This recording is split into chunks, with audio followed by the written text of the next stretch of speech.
What up, Raider Nation? Coach Gravy's in the house on a stogie with gravy Tuesday. Taco Tuesday, Torta Tuesday, whatever you want. Hey, pumped up today. Feel good. Finally get to have my coffee. Have some blood tests today.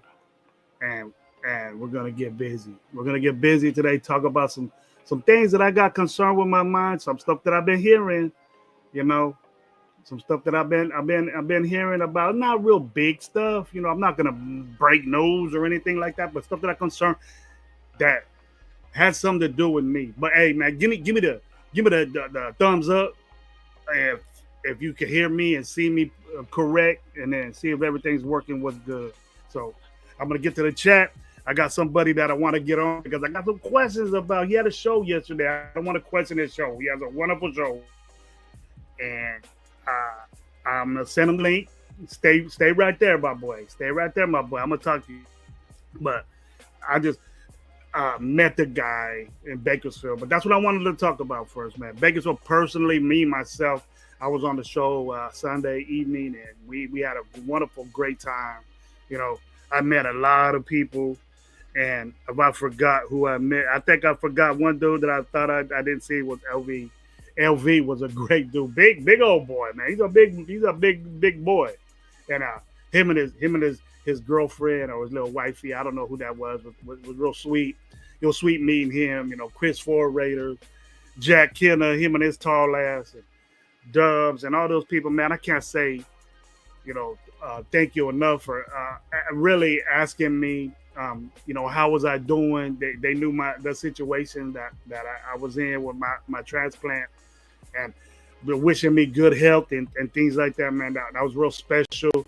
I was just so happy that they were concerned about me. All of them asked me, and I would just real appreciate that. Raider Nation is deep, and we care about each other. So we need to extend that, man, to certain people. Some people, we need to extend that and make sure that we're rolling like that as far as Raider Nation is concerned. We got to be concerned about people and care about people. I understand things may happen. Relationships may dwindle and things like that, but that vibe over there was great, and I liked it, and I'm pretty sure that everybody else did. So, and without that, I'm gonna send a link to my boy, a guy I met, and we'll handle it real quick. There we go. He got it. I'm gonna send it right now. There you go, my boy. You get on with me, and we'll see what's up. But anyways, man, wonderful day here in Fresno. Did my blood test, everything panned out cool. Now I got my coffee and I got my stogie lit. So whatever you guys are smoking, whatever you guys are doing, let me know. I know it's early and you guys don't get down to business like that, but hey, I ain't got back to work yet. But I want to tell everybody what's up in the chat, man. See who's here. We got about 12 people up in here. See what's going on. That's good. That's good for this morning. Not early for me. I get up early. Ready, Paul. What's up, man? Raiders. There you go. Rosetown. What's up, man? Rosetown Native. What's up, bro? How you doing? Raiders full Chris. Wonderful to me. Kicking with you, bro. We were kicking it. My boy Cash Lord. What's up, bro? I was gonna reach out to you, bro, because I was getting shit about this car stuff and I needed you, bro. But you know what it is, bro. You know what it is. I don't want to talk about DC no more.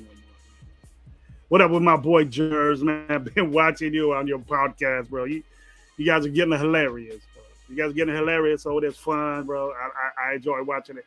I support it, bro. We support it. And I'm glad you guys benefited from that feed. We let you kick. So hey, always, man. We always want to bring our stuff up. We go Ready Paul again, Cash Lord, bro. Everybody telling what's up. Ready Pete, what's going on, man? Thank you for being here with me this morning. Hey, bring it in. Tell everybody, man. Hey, you guys, this show is powered by the Raider Nation Live. It's right here on the corner right there, man. And then over here on this corner, we got where we're at, bro. A Raider Gay 420. What up, Low? And Coach Gravy, man. Each of us have our own shows. So you could support that show and get us some subs, man. I've been lacking on my show, but all three of us are in Raider Nation Live, so we benefit from what you guys do and help us out any way you can, man. Subbing, liking, let's get that going, man. All the time, I'm gonna pump that up because I'm the only one that has time to be on here. My other guys are working and stuff. ACL double X Cycle, what's up, man? What up, Gravy? How you doing, bro? I'm gonna pull that up in a little bit, bro. I'm gonna pull that up in a little bit. Rosetown and Europe saying what's up to each other, bro. We got this. Hey, special people. Tell people that Gravy's on, man. What up, Gravy and all the Raiders Nation? Just pulled up real quick for a minute, but got to go as always. Fuck the Queens, fuck the Queens, fuck the Queens. Fuck the Queens. But you know, man, deep down inside, bro, the Chiefs are gonna be pretty good again. It's gonna be. We got to knock them off. We have to knock them guys off. And we got to do it just not once at a time. We got to dominate. We got to dominate the game so people don't think that we're no joke. Right off the bat, man, off the home opener, we got to set the tone for this division and say, you know what? We're going to bust that ass against San Diego. And I've been looking at some tickets. I'm looking at, we plan on going to the Dallas game. But, man, there's a big difference between the Dallas game and the home opener. Shoot, hundreds and hundreds of dollars. But I was telling you, man, you look on Allegiant Airlines, they got packages for those games. They got packages for those games right there.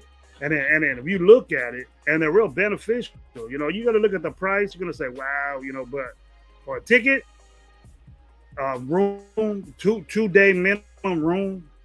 And then you get all the accommodations, like you know, you stay at the Mandalay Bay or something like that. You're cool. You know, you're cool. What up, Omar? How you doing, bro? Hey, fantasy coming up, man. I'm getting a lot of phone calls for fantasy, getting a lot of hit ups for fantasy. It's a ways away. Not that bad. I'll gotta start concentrating on it. So I'm gonna get at you, bro. I got my team already set, bro. If I get it. But good to see you, Omar, bro. Good to see you, bro. I'm happy to see you. Ready Pete's in the house, man, saying, Gravy, 2 positions do you think it could benefit from us doing ads? Hey, Pete, let me tell you something about what I might be the only run. I might be the only one, bro. And I don't know if you're going to agree with me, but check this out. What I've heard about June 1, it's always been around, okay?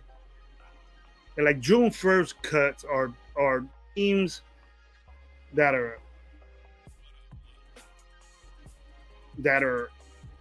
like they get rid of the people June 1st because they're on a budget and they can't afford these guys and then they let them go. They're gonna be older guys. You're not gonna see ballers, get June 1st cut. There might be a trade involved, and you inherit the contract, kind of. But Cash Lord said he's going to the Raider game. What's up? Raider Dallas game. Let's go, bro. Look at their packages on there, man. It benefits you. And taking the fam with you. It's good. It's real beneficial because all my kids pop out the woodwork saying, I'm a Dallas fan now. Don't fuck all that. My baby's a Raider fan. She rolling with me. She getting paid for it because she's a Raider fan. And, be a Raider Dallas fan.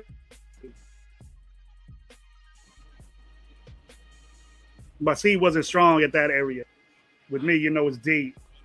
Raider Biggs, what's up, man? Thank you for being here. But the Juners, it's not like we're going to get somebody June 1st, bro, and they're going to do it for cheap because, you got to think about it. You got to think, hey, well, there might be an older player, a baller, but the reason why he's getting cut June 1st is the benefit that other team. And if a team has money, he's not going to rarely take a pay cut, to be on another team. It ain't going to be like, oh, we can't say that the Raiders, we'll get this guy because he takes a discount for the Raiders, vet minimum and shit. That's not going to happen. The reason why they're getting released or cut, June 1st cut date, is because they make a lot of money and it's not pertaining to their salary cap. So it ain't like they're going to be a cheaper player. They might do that. You know what I mean? It's usually players that make a shitload of money, that made a shit. They're on their second, third contract. They're older players, maybe, but it's going to be different. That link ain't working, bro. Let me get at you again.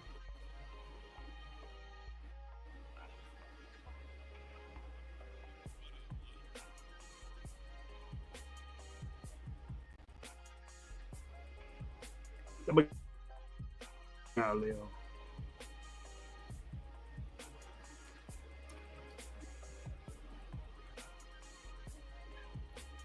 What is it saying, Leo? Because this is what I'd say when I hit the invite. When I hit invite on my side, it says that link. We're gonna straighten this out. What up, Leo? Well, now you know Leo's gonna be my guest.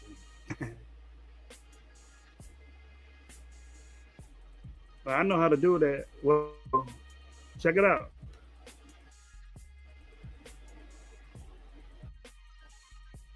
What's good, Raider Biggs? How you doing, man? Good to see you. But that's my view on that, man. Everybody saying what's up, man. That's great. That's great. Let me know if it works or not, man. I don't know what the glitch is on there.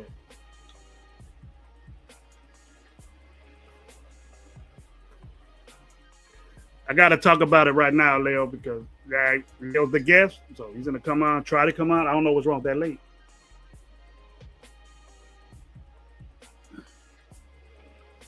Error 404. I don't know what that is. Is that on your end? And we'll go. I don't know what that is, bro. Someone let me know. All my videos freezing. I can see myself. It might be. There he is. There, my boy. It was on his end. Anyways, man, it was a pleasure to meet this dude. We always have a great time with each other. My boy, we want to talk about what our topics were and have a question about the show that I was watching yesterday. My boy Leo, what's up, man? What up, man?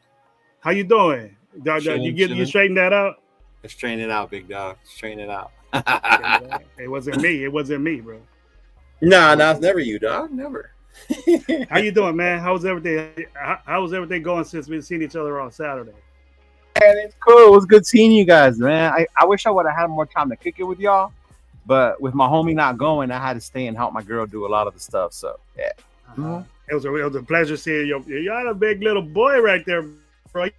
Take tight end and stuff. I said, get your hands going. He knew exactly what I was saying about go give him a target, bro. Give him a target. And then I see other videos. He won some stuff, right? Yeah, bro. He won a mug and all that on the bingo on the raffle, and then he won the bingo game. and he went up there. He was helping trying to win that Raiders Cowboys tickets. Yeah. Mm-hmm. He run Cowboys and Raider tickets. No, he almost did. Nathan won them. Oh, LV Raider 10. LV won that. I heard LV won that, right? LV won that. But him and my nephew were working together. Yeah.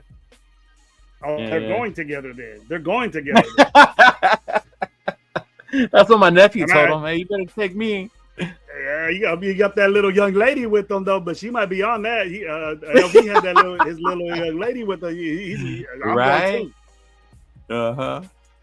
What up, Myra? Yeah, man. My girl Myra's up early, probably doing something. And then the something, Myra. I heard you had a blast over there. What's up, Lil?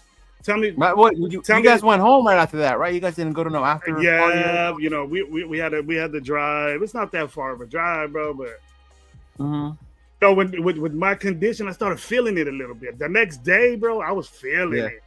I was gonna say that he didn't get to you because it was hot inside. It was hotter inside than outside. It was warm inside. It was just like I can't sit down for a long time, and we're doing all that, and then we're sitting up, and then sitting down. I got to do. And then after a while, I got to lay down, and so I couldn't do that. And that was the little. I tried, and I didn't bitch about it, but I didn't have enough pills for me to. I didn't have enough pills for me to kick it. So.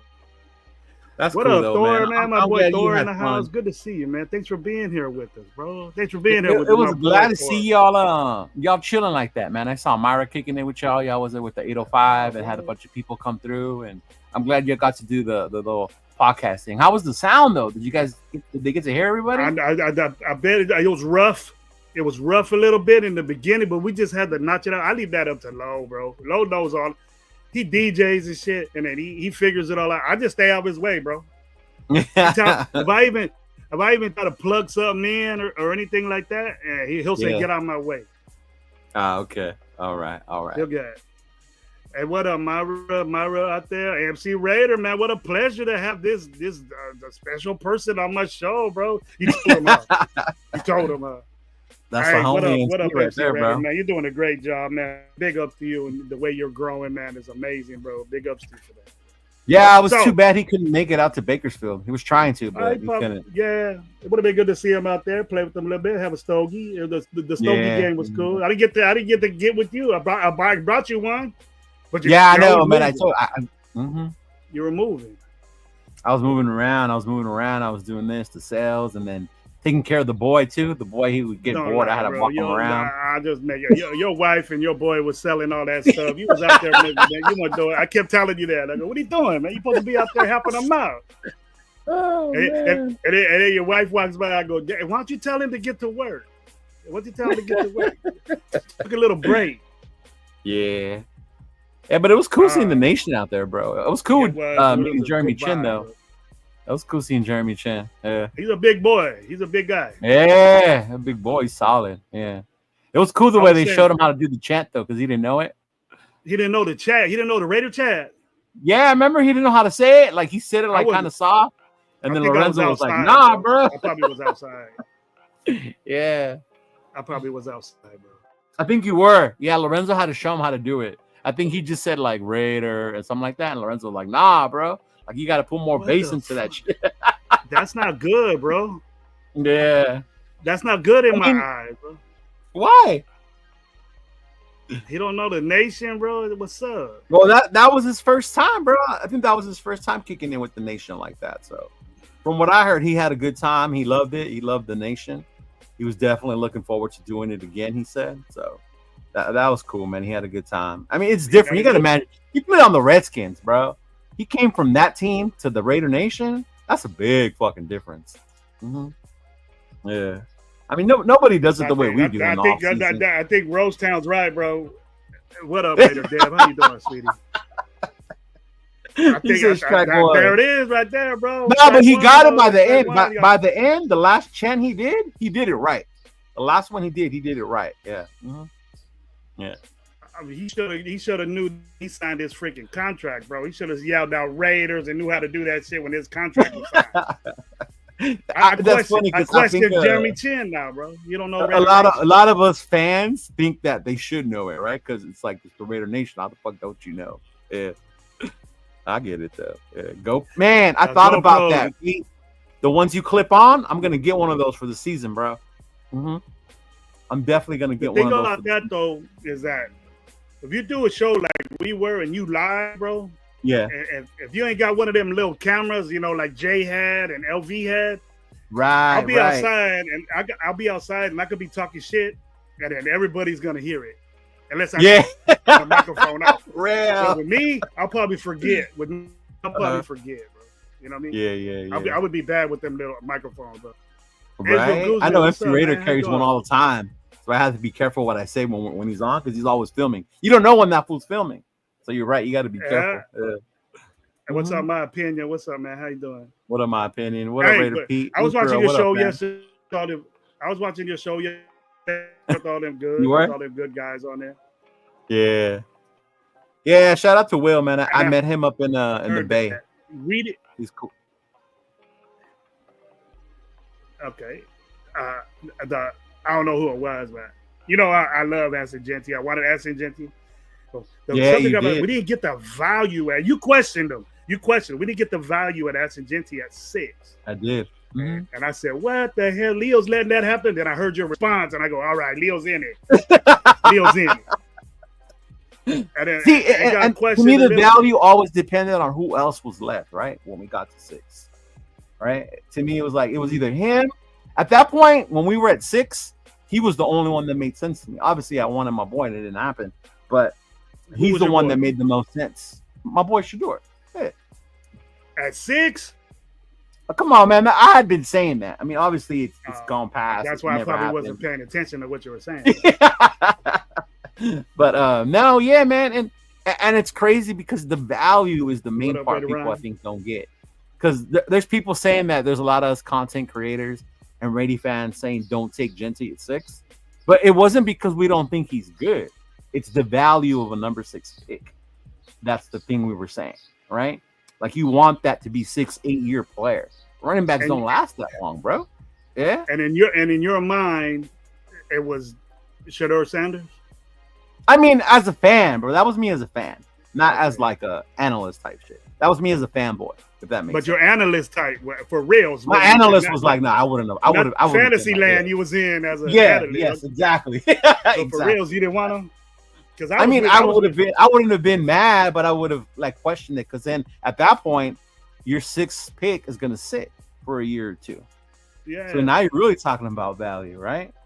People were saying, well, Mason Graham would have been value when basically we were thinking that our defensive line was set, right? Right. But we're just adding to the good shit, but we didn't have nothing.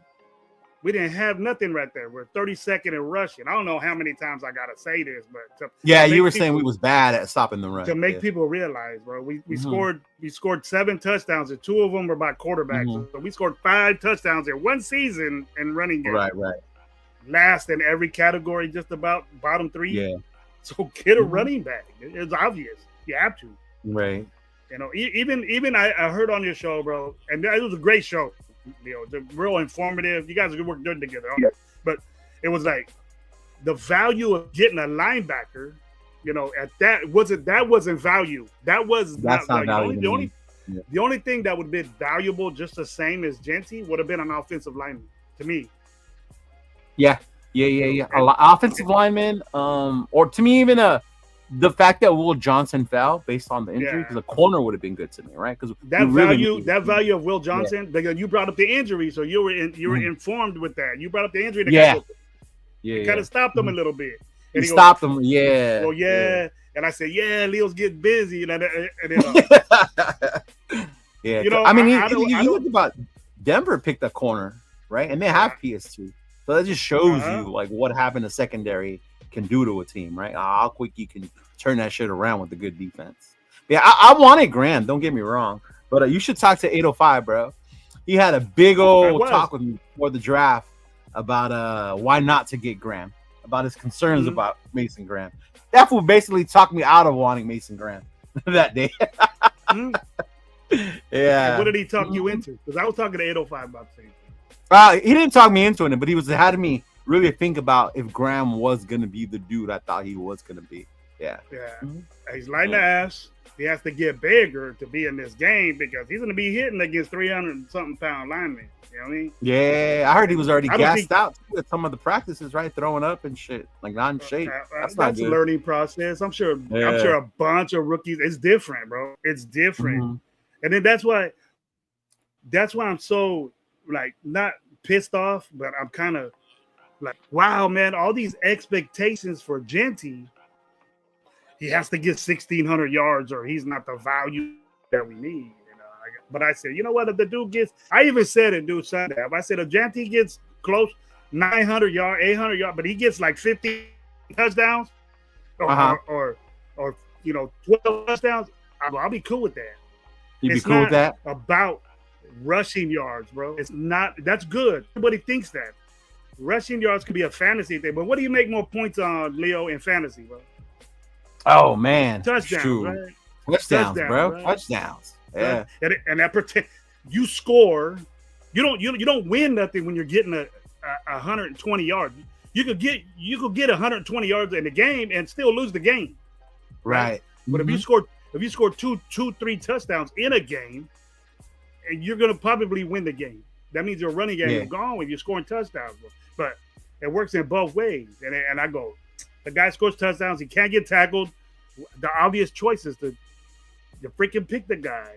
But you know what? Before, bro, to be honest with you, before I would say we need to get, because I didn't think we could get Genty. I thought Genty would be gone, but all over the place, the people were saying that the dude was the 3rd best player in the draft. Yeah. A lot of people had him ranked that high. Yeah. Yeah. Mhm. What up, 805, man? Good to meet you. Nice to see you, bro. Thank you for being here. Raider Dad. A lot of people question. It's crazy when you think about like what we expect performance rushing wise, right? How many rushing yards, how many receiving yards, how many touchdowns. Like to me, at the end of the day, I want to be able to have a balanced attack this year, a run game. But we didn't have last year. We didn't have no fucking run game. You know, if Genty can create that run game for us, you know, get in the end zone. And the red zone, how bad were we? You said that all year. We argued about that shit all the time. The bottom three for years, bro. Right? For years, even with DC, bro. And this is gonna rowdy a lot of people.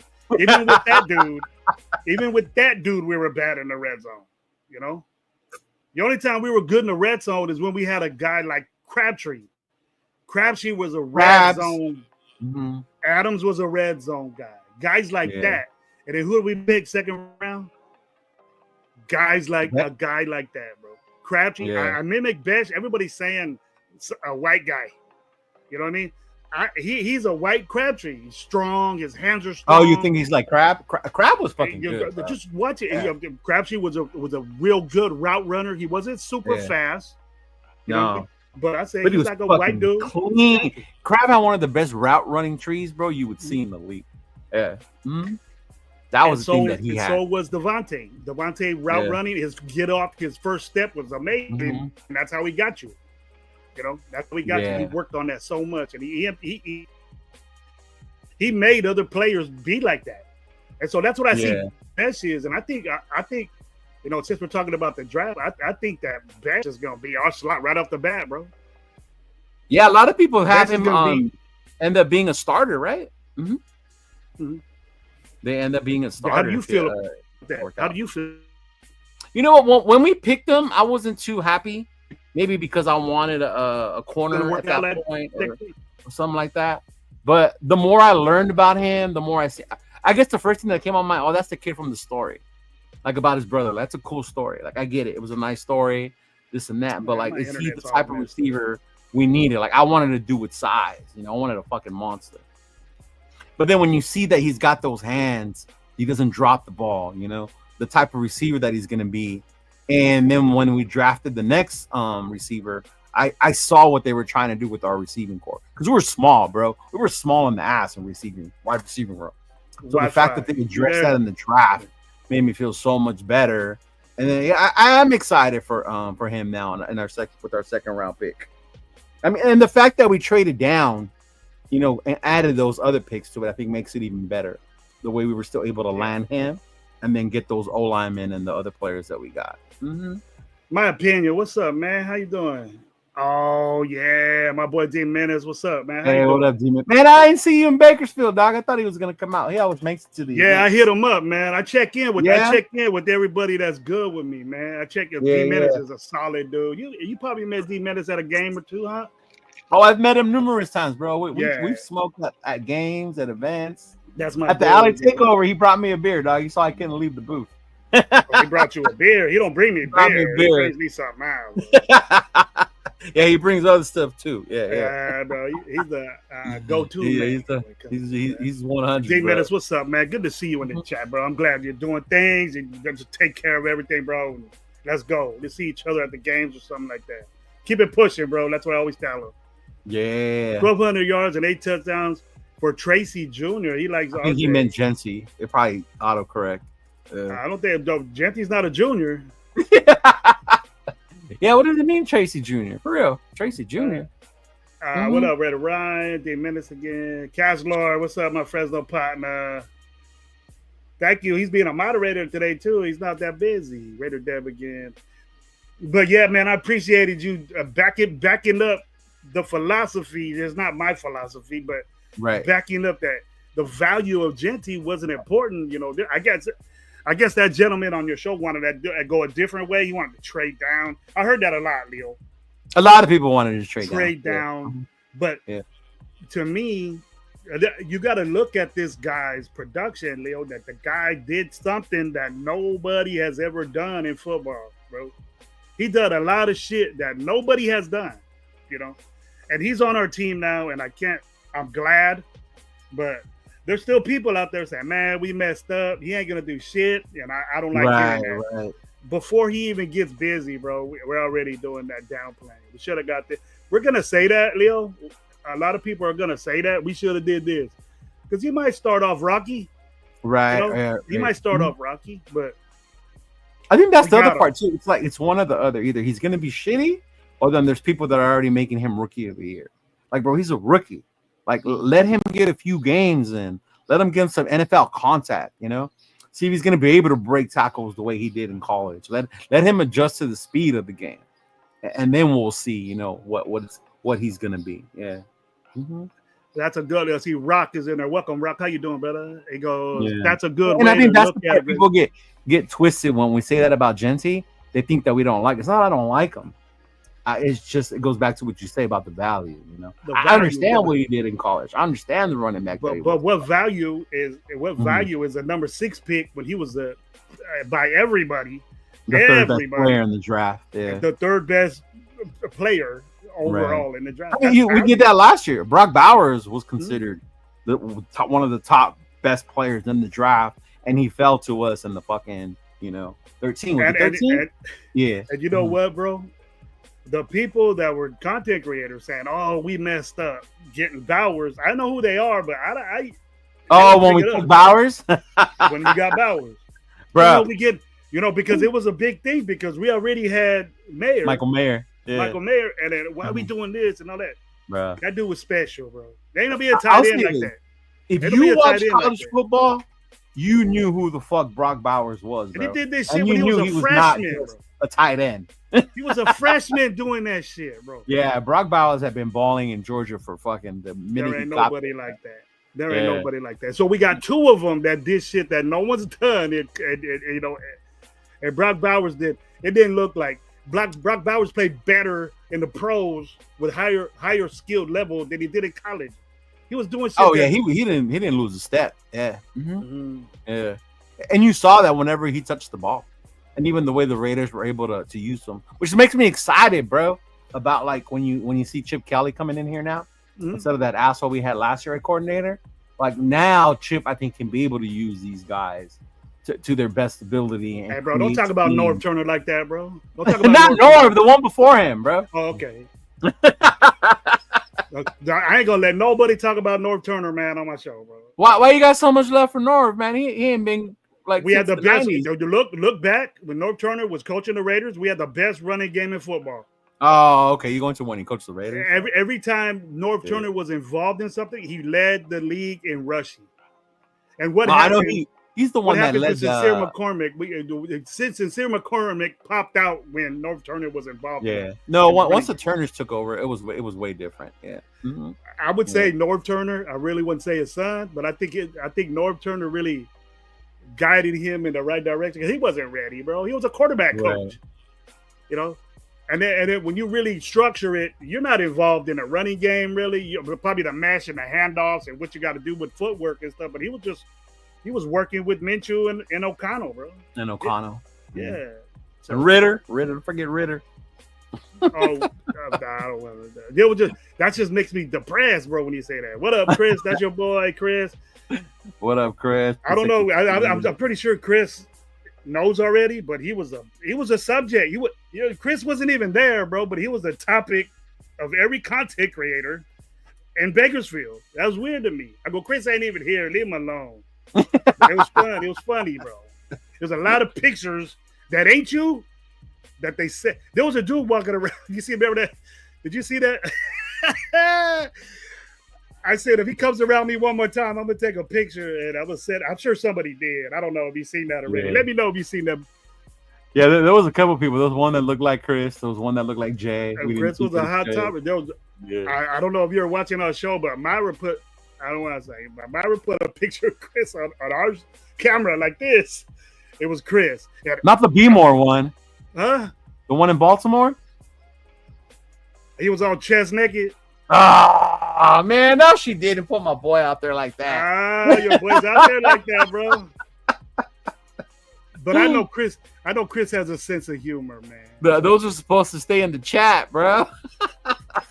I was tripping. I don't put people out there. I love Chris, bro. He's a good dude, but he was a subject, bro. That's how much he's loved, bro. Right. If I was put out there like that, that's how much people love him, man. So that's cool. But yeah, man, I was checking out that show when I was driving, and then it was a great show, Leo. You protected like I know I wasn't involved in it, but you protected my stance on where I feel in the running game, bro, because it's an important part of our, we have to have that. Yeah. You tell me any team that didn't have a running game that did anything. Oh no, but you saw it in the Super Bowl. Right? Yeah. How important the fuck? Yeah, come on now. Yeah. And then, all these, Pacheco ain't the man. Hunt ain't the man. So now we figured out what's up. Now, you know what? That's what has not worried, but it has me open my eyes when you look at the Chargers now and who they drafted. When they got Omari and Hampton. Like, oh shit. Like, oh damn, watch out. Yeah. Omari and Hampton is a great running back. I'm not saying that he's not. But he went to a perfect situation. That's what I'm saying. Yes. But I could guarantee you this. If the Chargers were picking in front of the Raiders, they would have got Janty over Amari and Hampton. I know. Oh, yeah. If he would have been there for them, no question. You imagine a coach like Harbaugh would have done with that guy, with Hampton? Yeah. That guy. Yeah, for sure. Another big subject, bro. Another big subject is, I don't know why it is, but it involves coaching. So I'm gonna be all up in it, and that's basically what I wanted to talk about my show. Hey, check it out though. Get at my boy Leo. Hey, D Menace, if you're in here or any mod that's in here for Red Nation Live, check it out. Leo, you can do it. I don't know how to do that shit, but I appreciate you being on here. You put your appreciate you having me this morning. Put your math in there, man, so people could check out who you are. Everybody knows who you are, bro. Oh, D-Man has got it. Thank you, brother. Thank you. You're a popular person around everywhere. So you're more popular than I am. Oh man, it's crazy too. Like when I talk to James, that's who you're talking about. Who I was arguing with. I get where he comes from though, because that's from frustration. It's from frustration, and then you getting told a lot to be hopeful and watch with the new regime. And we say that every year. We said that last year. We said that when Josh McDaniels came. Like, and after a while, that shit gets fucking irritating. It gets annoying after a while, right? Mm-hmm. Especially the way when you think about how bad we've messed up first-round picks from the Gruden era. Yeah. I mean, not including Bowers. We hit on Bowers. Last year was cool. But before that, we was missing, bro. We was swinging and missing on a lot of these picks. So I get the frustration or the question of why we do this, why we do that. We need this, we need that. And I think that, to me, it started last year with Bowers. Why did we get a tight end? We don't need a fucking tight end. And then now it's different. That's what we have, right? Now he's everyone's fucking favorite. Yeah, but I hope that happens with Genty. It's a tougher position. Yeah. There's going to be a lot. I understand the expectations, but sometimes they're outlandish, bro. They're outlandish on what they want to do and what's going to happen. But I understand what you're saying about the gentleman that was on your show saying, all right, we could have traded down, got more picks. Right. But you see, we did that. We got the best person we could got that was a valuable pick in my book. You can't be mad at that. Yeah. And then we did what everybody wanted to do the second round. You know, we inherited the third round pick. We lost from getting Geno. Right. And we got 2 offensive linemen, you know, with the pick for the third round that we had. And then we got the other one we got 2 offensive linemen in the third round, which was great. We got an aggressive, balling out, football loving wide receiver that I dig. That's going to start right away. You know, I said this one. I mentioned it once on a show a couple of weeks ago. You know, after the draft a little bit, bro. And I said that, you know what, Jacoby Myers is up for a contract, right? And he's a wonderful player. He's a wonderful player for us. And I've said it that this dude is a replacement. He could be.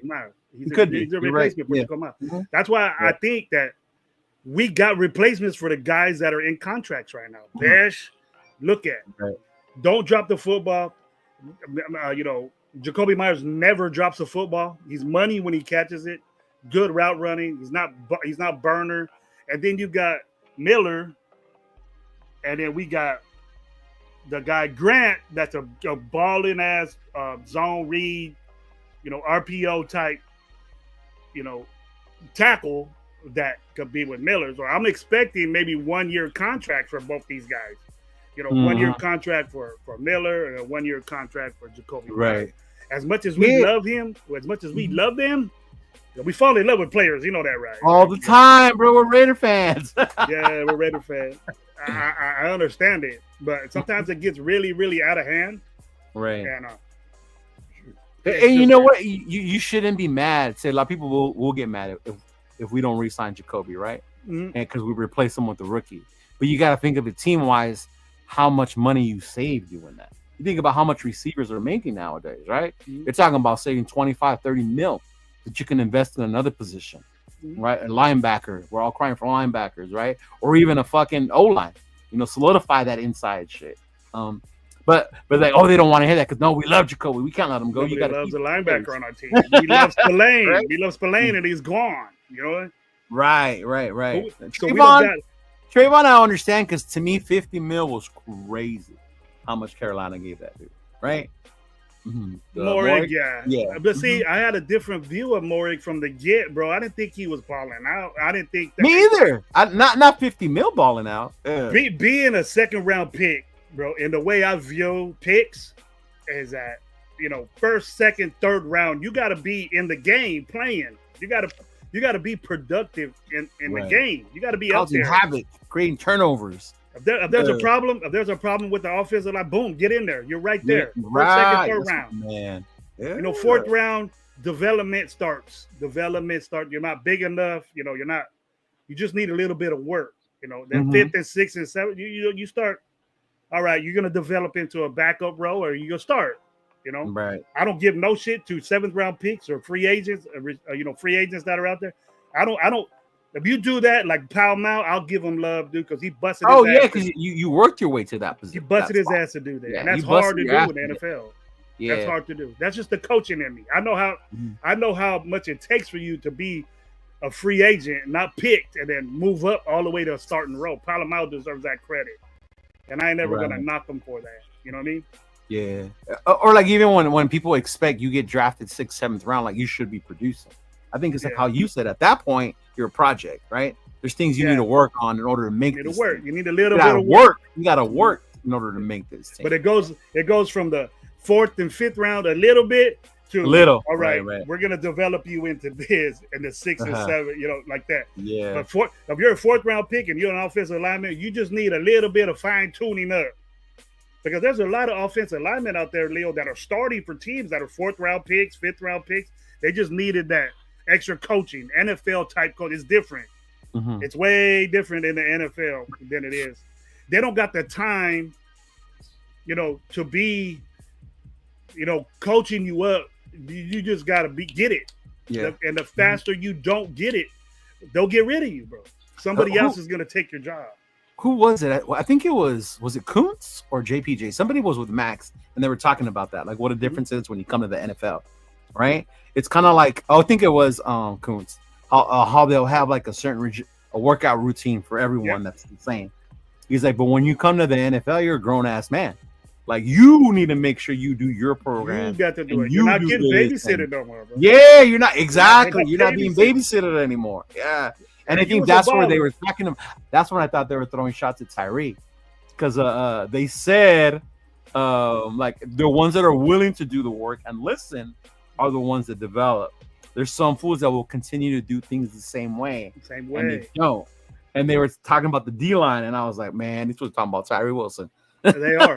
Yeah, that's what they're doing, bro. They don't want to say no names because it'll be a big thing. And then if somebody does, he deserves it because he's not getting better, bro. He's not getting better. How many times have we said, just the fact, and I don't understand why people do this, is that, Leo, as that, if you're going to sit there and say, well, he needs to develop, and you're the number what was he? 8, 7, 6? 7. I think. 7? Yeah. And there's no development there, bro. Right. And then what's even more stupider is that we drafted a hurt player. Yeah. That's even more stupid. Hurt. Mm-hmm. And then we're saying, oh, this is his 3rd year, but really he's on his 2nd year because the 1st year don't count. Yes, it does to me. Like, we were stupid enough to draft a hurt player, and then we're hoping that he turns into this guy. Right. But I understand why they keep him around because he's massive. They don't make guys like that. Right. You hope that you can get that size to that guy will come out. But I don't know work what their out, vision was, that this guy's going to become something when he wasn't. Yeah. There shouldn't be no development in your number 1 pick. He should be there, already ready to go. So let me ask you this as a coach. Hmm? Does that include quarterbacks? Like, should we expect now in this age quarterbacks to We shouldn't automatically expect. be NFL? We should not expect. We pick a quarterback 1 first. Uh-huh. If we pick a quarterback 1, like if we would have got Shadur Sanders 1 at 6, just to add it to it, and like everybody wanted to get, or even Shadur Dart. Sanders. Say we would have got Dart. Either one, Right. bro. Either one. Yeah. Geno Smith would compete right off the bat. It wouldn't be no Aiden O'Connell. It wouldn't be none of that. Start is them two. Put him out there and see what he does. But our owner or so-called owner, which says that he wasn't involved in nothing, that's we could say he has to play. You pick him down. You pick him number 1. They're in the development stage. If you get picked number 1, Cam is going to have the opportunity to start for that team. Yeah, Cam gonna play. Yeah. And we have a problem at quarterback. We did, but I thought Geno solved that. I think so too. Well, I wouldn't say solved, but I said he's a solution for right now. Yeah. Right. Yeah. And we got to jump on his back, bro. I see a lot of negatives coming out for Geno Smith. We got to jump on his back, bro. What's wrong? I don't understand the negative. What's wrong with them? He just finding negative shit about Geno. He has all these picks and all that and whatever. Oh, from last year. Yeah. But Okay. hey, he didn't have Pete Carroll. The red zone turnovers, right? Yeah. Mm-hmm. He didn't have Pete Carroll last year. Now he does. And when he played his best, who did he have? That's true. Pete Carroll is an amazing motivator and a master motivator type guy. He'll get you pumping. He'll get you motivated. If you fuck up, it's all right, man. I know how you play. I know how you do things. And this ain't you. Get back into you and let's do it. Yeah. And if you know Geno's story, you remember he came out of West Virginia. West Virginia, he was balling out. He was balling in fucking college. And then he was falling in the draft. And they ended up on the Jets, right? Fucking bad, horrible team, bro. Mm-hmm. Horrible team. But then once he got with Pete, you saw the change in fucking Geno. And I think that's what I love about Pete as a coach. Yeah. But check this out, Leo, if you can. Look at the coaches he had. Look at the coaches he had. He didn't have nobody even close to Pete Carroll. Oh We are no. We are so blessed to have this dude as a coach. And I was a Ben Johnson guy, bro. Mhm. I was Ben Johnson. Let's get this dude. He's amazing offensively. You know what I mean? He'll bring in somebody defensively to take control of that. And right. I just love the way he did things. And Yeah. but Ben Johnson would have decimated this team. You know, we wouldn't have had the same dudes here, but he would have probably kept Max and things like that. But we wouldn't have won a lot of games, and it would have been bad on him. But he would have got his team together. Now Pete, with the limited years he has in coach, you know, I understand. I don't understand, you know, this year, but I thought we was gonna go free all this money in free agency. I wanted to ball out and get some badass dudes, but Mhm. I was disappointed in the free agency. But the draft let me know that this guy, the way he picked high and the quality and value of players that he picked in high rounds, this Mhm. means these guys are getting dudes that'll make an impact quickly as a rookie, and then their Right. second year, this is going to be just as good to fill in. He got replacements for dudes that are older, you know what I mean? Yeah. And all this, and I get pissed off when you know, I don't know if you've been hearing what all the Raider Nation is saying. Well, get this Trey Hendrickson guy from the Bengals and all this shit or whatever. I go, what happened to all this love with Kuntz? Kuntz, yeah. What happened to all this love with Kuntz, bro? Yeah. Now forget Kuntz. Let's get Trey Hendricks. You know what I mean? What happened to all that love? I'm Kuntzed out, bro. I'm ready for Kuntz to ball out. Oh, I'm ready for Kuntz to come back, bro. Especially when I saw him on the show with Max. Like, you see that bomb they have together, and that shit shows on the fucking field when they're out there together, bro. It really does. I hope Kuntz has a balling ass day. He's gonna get his money, and we might lose him because if he's that type guy, then.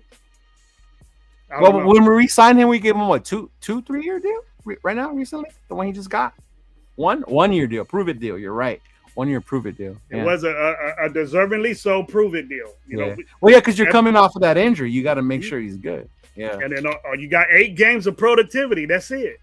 Yeah. So I thought it was great. I was very surprised that he did that, bro. Mm-hmm. Me too.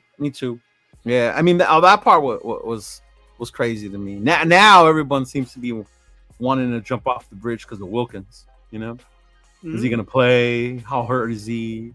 He's back in the boot again. Like there goes the season. Yeah. Let me tell you something about that, Leo. He's always gonna be wearing a boot as long as he plays football. With that injury, he's always going to be wearing a boot. Every game, he's going to be in a boot. It's going to hurt him for the rest of his life until he can't take it no more. Yeah, because he's a big guy with a foot problem. That's the dangerous part.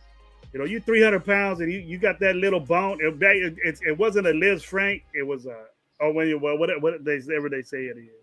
Yeah, I don't even know what the hell they call it. It's a pinky toe. It's a separation of the pinky toe area. Yeah, and I have friends of mine that have been on that. They had the surgery, 20 years ago, and they still wear a boot after they go out and play flag or basketball or something like that. But they can move, but they just wear it afterwards, right? Yeah. It's just painful, and you got to let it rest quickly and ice it up always. It's gonna be forever for him. So are you worried about Wilkins in this season, or you think he's gonna be able to perform? They fixed it, and it's hard to re-injure, but. If that happens with him, it might be an ongoing thing, and then that's just a hit that we got to take, bro. We lost him. It was kind of, to me, with Wilkins, is that we weren't stopping a run when he was in there. Mm-hmm. And I said, well, what the hell? What's going on here? And when he left, we started stopping a run a little bit. Wow, because we played the Chargers. We were at that game, Leo. Oh, yeah, that Charger game? Yeah, that one was, J.K. Dobbins and the other, Gus, what's his name? They ran for 250 yards against us. Oh, they ran all over us that fucking game, yeah. And where was Wilkins was playing? He was playing. Adam Butler was playing. Max was playing. They got gassed that game. You could definitely tell they got gassed out that game. Mm-hmm. And so what happened? And then the second game, we kind of, with Henry... The next game, second game they stepped up. We did good. We shut down Henry a little bit. Yeah, they shut down Henry a bit. They checked Lamar. Yeah, It was when he got hurt in that Bronco game, man. Like, oh, Mhm. I think that's when I was becoming a big fan of him. Was that Bronco game? 'Cause he was disrupting that fucking game. Well, He was disrupting it. he's a damn good Mhm. defensive lineman, bro. He stops the Yeah, run. He can pass rush a little bit. He get there. yeah, But the thing about the misconception about what Raider fans think is that they look at a big guy like that, well, no matter what technique he plays, is that he has to have a sack. His main thing is to take up space and oh yeah. That through the line they of all scrimmage. focus on how That's what you gotta do. many sacks he has as a D tackle and Yeah, bro. If you got a D tackle like that, it's either one. You can't stop the run or you're gonna get a sack. One or the other. What do you want to do? right. Because you're gonna get blocked by a running back and a guard or a tackle if you make moves or whatever. But it's just hard. It's just and I get, and it wasn't this regime, it was Telesco and them who paid him all that money, all that guaranteed money. So you want to see him out there fucking doing shit, wrecking havoc. Yeah. But I think he's gonna be all right. I mean, I was becoming a big fan of him, bro, of Wilkins before he got hurt. Yeah. causing havoc is stopping the run. Yeah. Now, I think that was the whole thing too, was them not being able to stop that run. After that Charger game pissed me off when we couldn't stop the fucking run. Oh, bro. Oh my god, that shit was pissing me off. My boy D Mokes, man. Thank you very much, man, for the $5 holler, man. What up, man? But he never wrote back. There you go, man. I love that he said that, bro. That 49er game, he balled out. All right, Gravy, I got to get back to work, brother. All right, bro. Thank you for being here, Leo, man. Good chopping it up with you. Thank you for having me on, big dog. I'll see you. Yeah. I love it, man. Thank you. We'll have you come on the connection soon, big dog. I was thinking about that, bro. I'll argue with them guys all day if you want me to. Yeah, I'll have you come on the connection. Let me talk to them. All right. Just let me know, bro. Just let me know. It'd be good to see Johnny too. I haven't talked to him in a minute since fantasy. Tell For Johnny sure. what's up. Tell him what's up, bro. All right, take it easy. Take care, bro. Hey, man, that was my boy Leo, man. Thank you for being here, Leo. I got a lot of people in the chat, man. I'm kind of behind. What up, Tubby? What's up, Mike Guerrero, man? Thank you for being here, bro. California Dave, what's up, man? How you doing? We love our players almost as much as we love free agents. Yes, we do. But there's free agents out there that can make our team better, bro. And that's what I'm looking forward to. I just had so much. We had so much money, and we were bragging about it. I just have motivated myself to say, hey, man, we gotta get some dudes, get some linebackers. We gotta get a running back, and maybe the draft we could have got the needs that everybody wanted. But I thought that our defensive line, in the beginning I was saying Graham Mason, let's get this kid. This kid is special. But when I seen him at the combine came, and I was like, hey, bro, he's 100. He went in 285 pounds as a defensive tackle. He might be heavier now. He has to get heavier, but he's light in the ass. We don't need guys like that. We couldn't stop the run as it is. I can't say that. Roche, Raider 24. Damn, is this James from yesterday? James who's? Furpro? Furpro's a cool dude. Money Chuck, what's up, man? He just people telling each other what's up. But I had something to do, man. I had something to talk about. This thing with the stance of Aston Jensen that we're talking about here. Talking a lot. I'm hearing a lot of people, and you guys might know that I'm a running back coach by position. And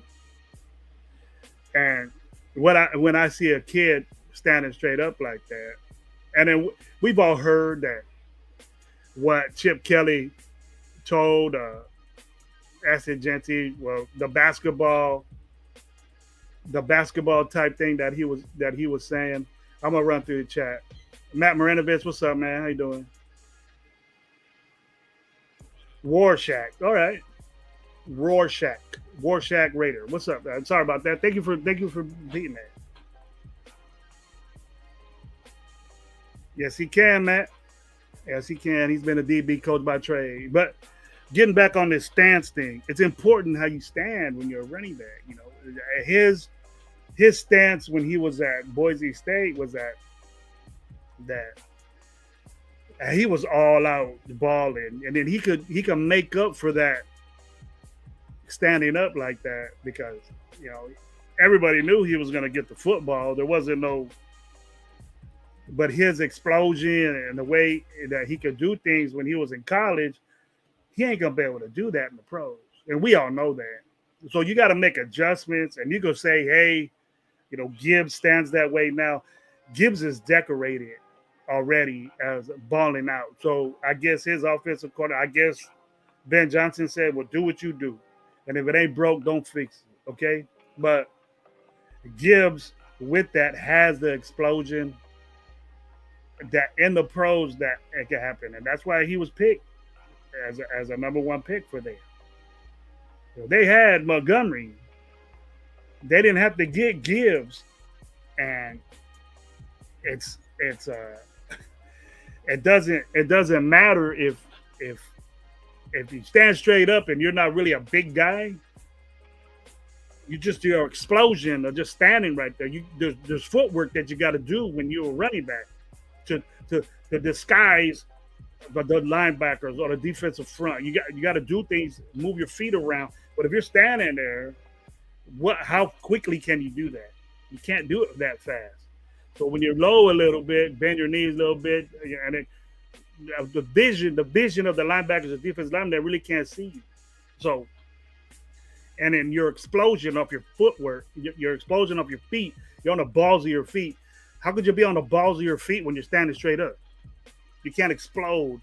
It's kind of like a sprinter out the blocks, just like that. You don't see nobody. You might see that in elementary school, a guy running 100 meters standing straight up and then taking off. But I guarantee you, he ain't gonna win that race unless he's super duper fast over everybody. But you see these guys that are track, they use the blocks to explode. They're low. And I understand what Chip Kelly with the basketball narrative was talking about. If you're gonna guard me, how you gonna be? You're gonna get low. You're 6'9", but you got to get low to guard me because you got the reach. You can make adjustments to that. But to move with that player, you got to be low. And so it's the same thing as running back. It's not.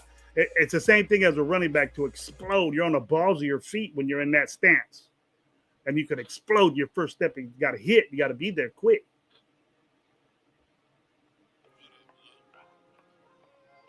Thank you, man. Thank you, bro. How you doing? James Rippo, what's up? Rorschach, what's up? Rorschach. I got to get used to that, bro. But hey, check it out, man. You guys, I'll probably be here for a little bit longer. I got some stuff to do after 12. I got medication to take, and usually that medication makes me take a nap. So I don't want people to leave. If the guys got a subject, you got a question that you want me to ask, and expectations of this team. What are your expectations of this team? I haven't really made. I really didn't. I haven't made any predictions or anything like that. And I cannot. I don't really want to do that. I might overreact or something. Jack Kidder with a question or something. It goes, "That gravy, you missed out on Lunatic breaking down Charger fan wearing Herbert's jersey 10. Lunatic said 1 Super Bowl appearance and 0 wins. Yep. And I bet you I know who that Charger fan is. He don't come on here no more because my chat, I got at him. So that's what you got to do. That dude comes on your show, let your chat get at him. I don't even put his stuff up here if he does come on the show. But I'm not popular, so he probably, I ain't worth him being on. But he'll get on Radio Nation Live show. But this is a Radio Nation Live show, so he probably sees it. And we don't block nobody. Nobody that's been on the show was blocked or left comments was blocked. Edgar Sosa, what's up? Edgar Sosa has a question. What is your actual record prediction for us this season? I'll take the over on 6.5, bro. That's what it is.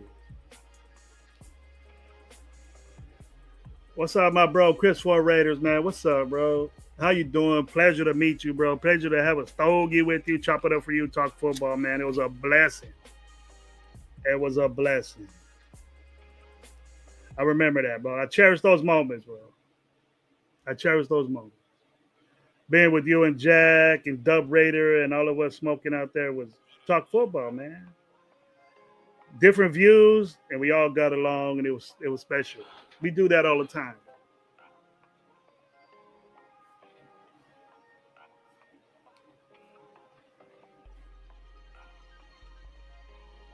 Now, dog got it going. I think this team is going to surprise everybody. I think we end up with 10 wins. That's a real good prediction, bro. And I hope that happens. But I can't sit here and say, yeah, we're gonna win 10 games and then be disappointed because I've been disappointed so many times. And it's not that I don't have confidence in my team, but how many times have we done that and overreacted it in? But it's different. It's different. It's different. And anything over 4 wins is good. Double 4 wins is good for me. That means we're headed in the right direction. And of the players, are we looking better?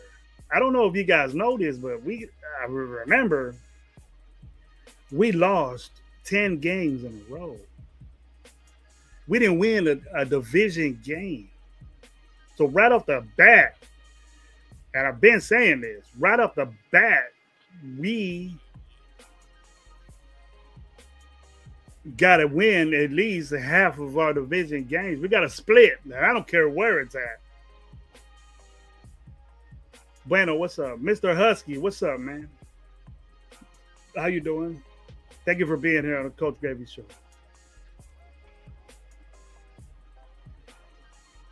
The auto win is upon us with good motivation right there, bro. Good motivation right there. Chris Ford Raiders, 10 wins would be nice.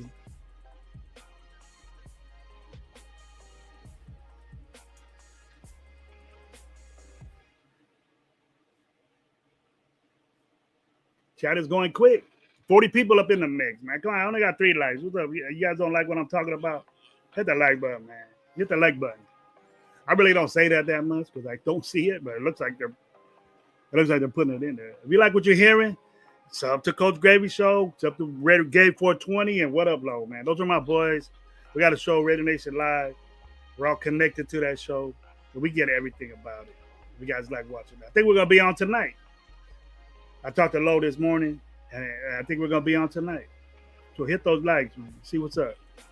What up, Robert Pena? How you doing, bro? Mr. Husky, favorite team. What's your favorite team, Mr. Husky? It's a crazy name. It's like, okay, you got a husky dog on there.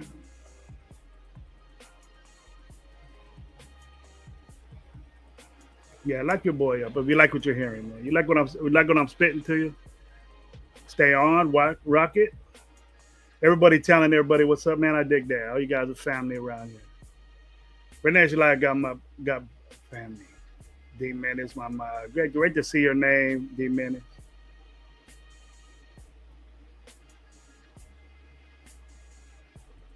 Hey, man. Homie watching me from India. That's great, man. International. Gravy Way International. What's up? Thank you for being here, man, watching the show. House Junkies, what's going on, bro? But what I was getting on the stance thing is that it's not a big issue, but just the fact I got to reiterate what the proper. And then there's been a lot of people that stand straight up like that. We can say Gibbs does it, but Gibbs is decorated. He got years of dope play. Genty hasn't got that yet, and I credit Genty for being open to change it.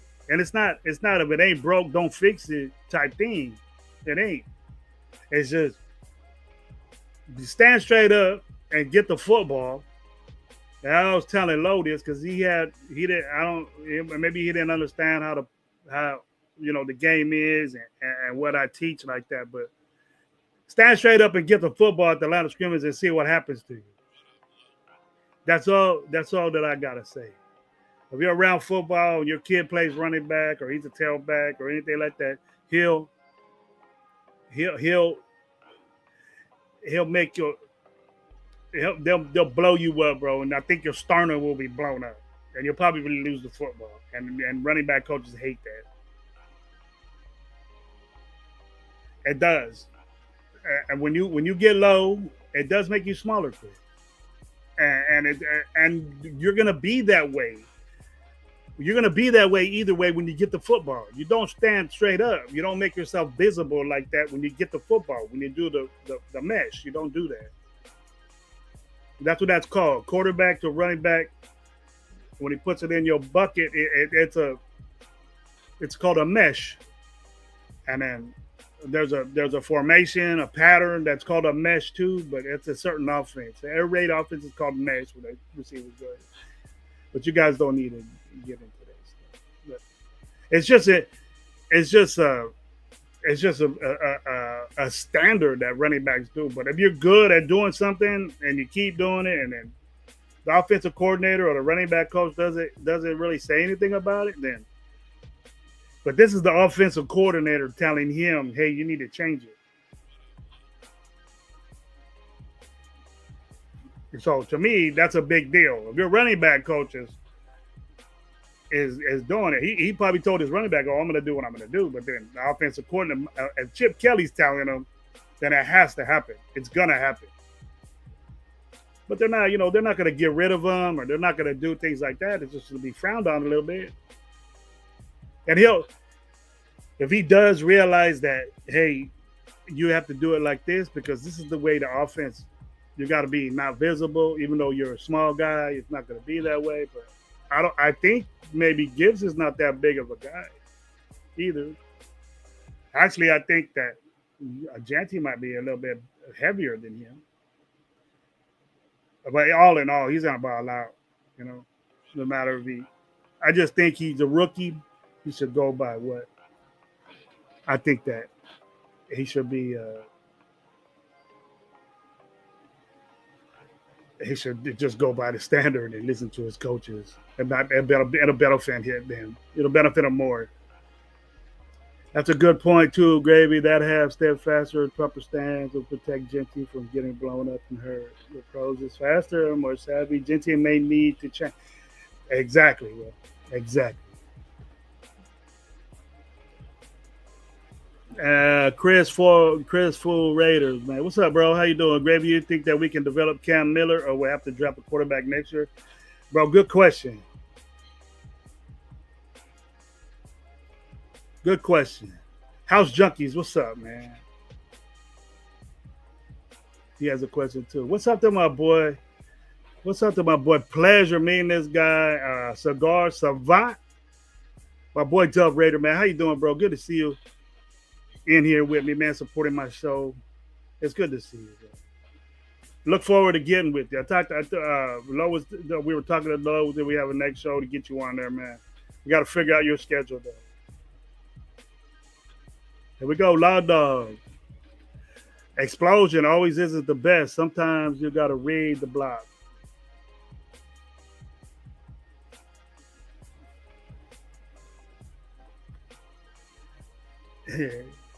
Loud Dog, explosion is a factor, bro. You got to get there. You can't be impatient if you run what Chip Kelly does. Look at what he did.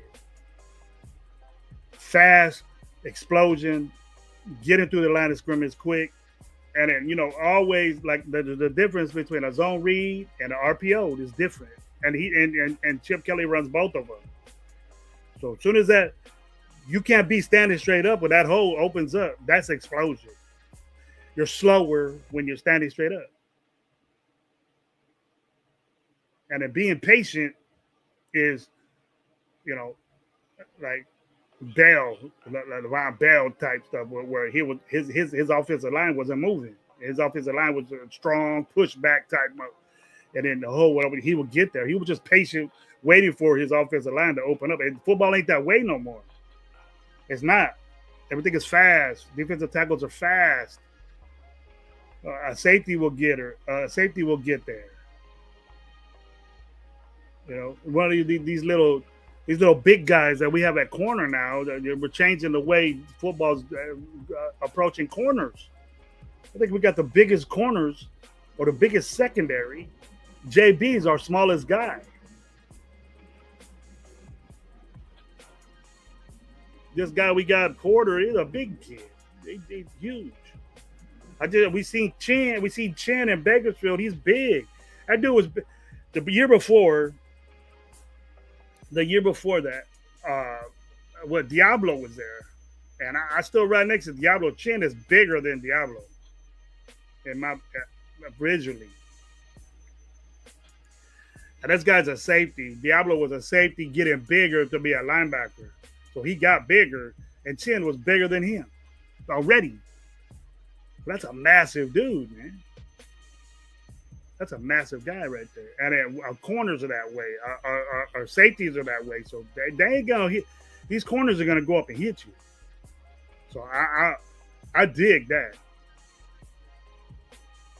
We ain't gonna slouch on defense.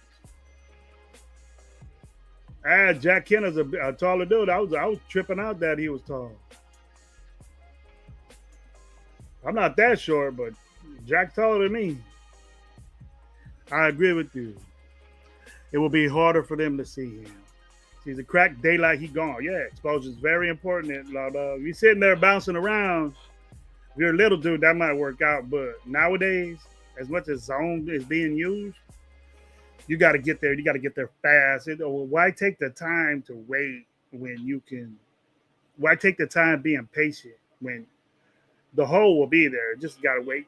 It's going to open up. That's why they're having these. That's why they have zone now.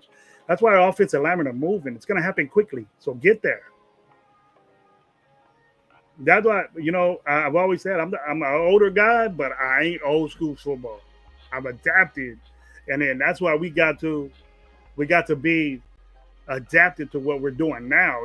This is not the old, Charlie Garner, Tyrone Wheatley, bang, double. We need a bell cow guy that can do everything. We got a guy like Mostert that can hit the perimeter and get there. Ain't nobody gonna catch that dude. He's one of the fastest men in football right now at his age. He has to stay healthy though. Like my boy Dub said. So. We got to stay healthy. And that's very important, but sometimes we get that bug where things don't work out that way, and I just hope it doesn't happen again. Because if it does, then we're gonna have another season like next year. We got to take the factor of that. We can't say, hey man, that Genty's a little guy. He's gonna get there. Man, he was getting hit.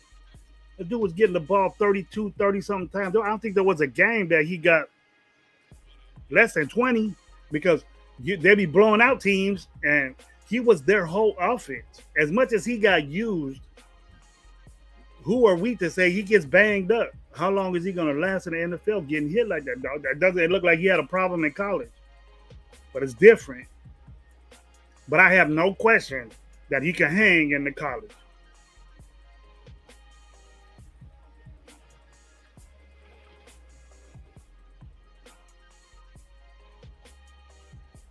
No Dog said that I was a running back all the way through high school and had no coach would ever let me stand straight up. And yeah, it's just not.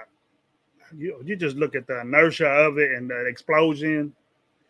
Like the only best way I can let you guys know is look at track guys. When they explode, and that's the closest thing besides being in the blocks in football is to get low like that. And if you're a smaller guy, it just makes you smaller to where they can't see you. And that means a lot because they can't focus. Bigger running backs is not real good in NFL football. There is guys like that. And we get, Eric Dickerson ran, Roger Craig did this and that. That was back then. But you see, it was different. Offensive linemen were different. They were power blocking. Zone blocking wasn't in there. Now you got fast guards moving. These guys are athletes. These big 300-pound guys are athletes. They get there. Let that hole open up. Boom, you're gone. Let's go. Find it. That's the whole in the now NFL. And we have to adapt to that. Josh Jacobs wasn't a real fast guy, but he got there. He was a good zone guy. And the offensive line helps them out, get that confidence, we'll be unstoppable. Law Dog, this is that was going to be buying a Janty jersey. He's going to prove that. Exactly, bro. I'm glad you feel that way, Law Dog. You're with me on it.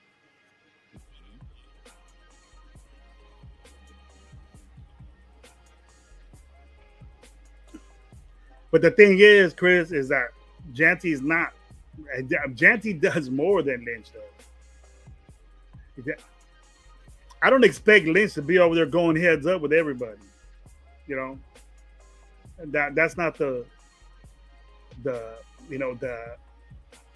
running back type guy. Marshawn Lynch wanted contact. You know what I mean? And what I was explaining, I don't know if it was you or somebody would ask me, you know, what do you think about this? It's just, hey man, when you're in a situation, the thing that Genty does the best, if you guys will bear with me to explain it, is that the Genty is real good in space. You know what defenses are doing nowadays is that they're eliminating the space that you have to for the opportunity to open holes, to open, you know, the gap, the green grass that you're gonna get. Defenses are making that really, really small. And so for the defense, the angles that you take in that space is what they're concerned about. But we have to adjust to those angles, and you got to be good at that little space that they give you to maneuver. And it's not like a wide open space where you could run high and do all this. You got to be and wiggle out of those spaces. It's more wiggle than mover than cutting. It's more wiggle. How much wiggle you got? That said a lot in football now. Is a wiggle. You know, they got wiggle drills that you sit there and the space is smaller. You know, you ain't got these bags, you know, 5 feet apart or like a gap apart. These bags are like maybe a foot, and you got to maneuver in those little spaces. That's how they're coaching now. So if you got a little boy or whatever, get him good at little spaces and they'll move around. If he's a running back, teach that to him. If he gets it, then he'll be in the now of football. Because it evolves. Football always evolves. What up, Jeff, man? How you feeling, bro? Thinking of you all the time on how you're feeling and doing. Watch your show yesterday, man. Great show. Hope your future endeavors are great, bro. Chris for Redders, I think Genty has a quicker burst that people see and is good cutback. He has a cutback, yes, he does. But that's what I mean. You said it in a different way that his cutback, but his footwork, you look at his feet, they don't even come, it doesn't look like they come off the ground. You know, he's not high stepping. That's why he's so good at maneuvering in small spaces, because the defense is making that space small and he can maneuver out of it or cut. Turnaround speed, you know, he's a diversion, and then he knows what to do with that, and that's bag work. That could be natural, God-given ability that he has with that. His running style is just amazing. I don't know how people don't look at that. They just look at the dude, and he played at Boise, and they're not good competition, and they played against nobody. Penn State shut them down. He got 100 yards against one of the best defenses in the nation. And he didn't get the ball a lot because they were down. Like, you know, if you're down that much to Penn State, you know, the only guy you have is Austin Genty is your running game. They pretty much shut you down. What are you going to do? Throw the ball against them? That's what they had to do. You make that guy a non-factor. Anybody knows that.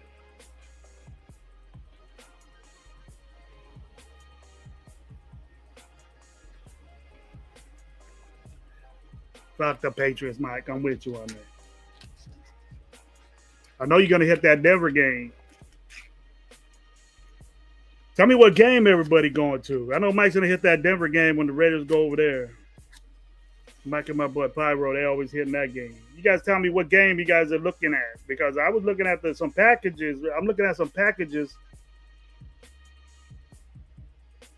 Some packages for Allegiant Airlines. And my boy Twan told me about this. Allegiant Airlines has some pretty good deals out there that you could get tickets and a room stay.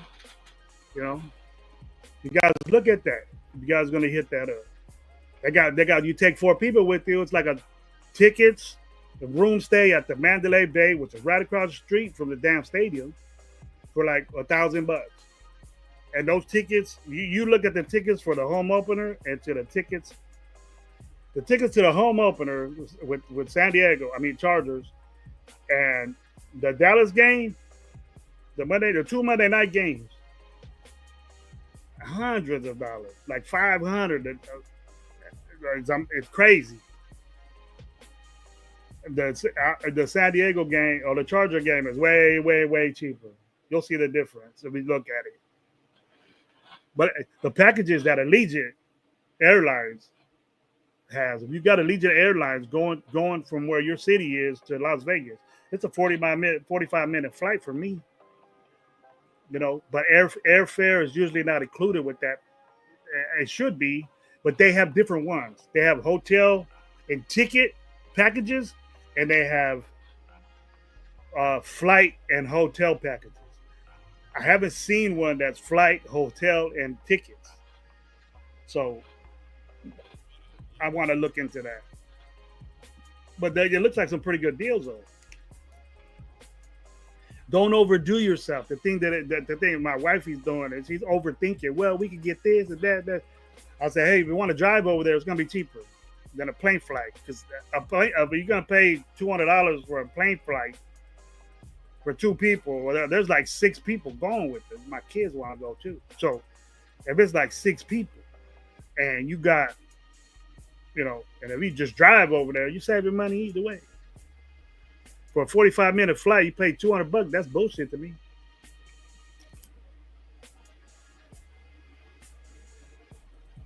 That's bullshit to me. That's a great week 1 game. Great storylines. Chip and versus McDummy. Genty, Mostert, Stevenson, Henderson. Yeah.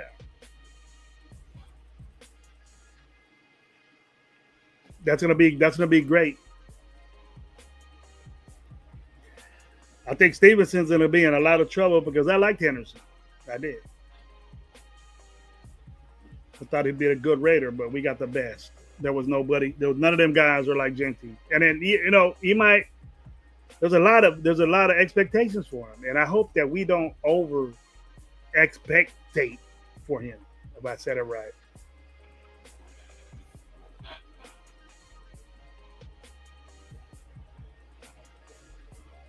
Hey, Chris, it's a 3-hour drive for you. It's like 5 for us because it's 2 hours to get to you, probably, or 2.5 to get to you, and then once you hit that 15, you all the way down. I've been there before. I think the statute of limitations is done with in Vegas for me.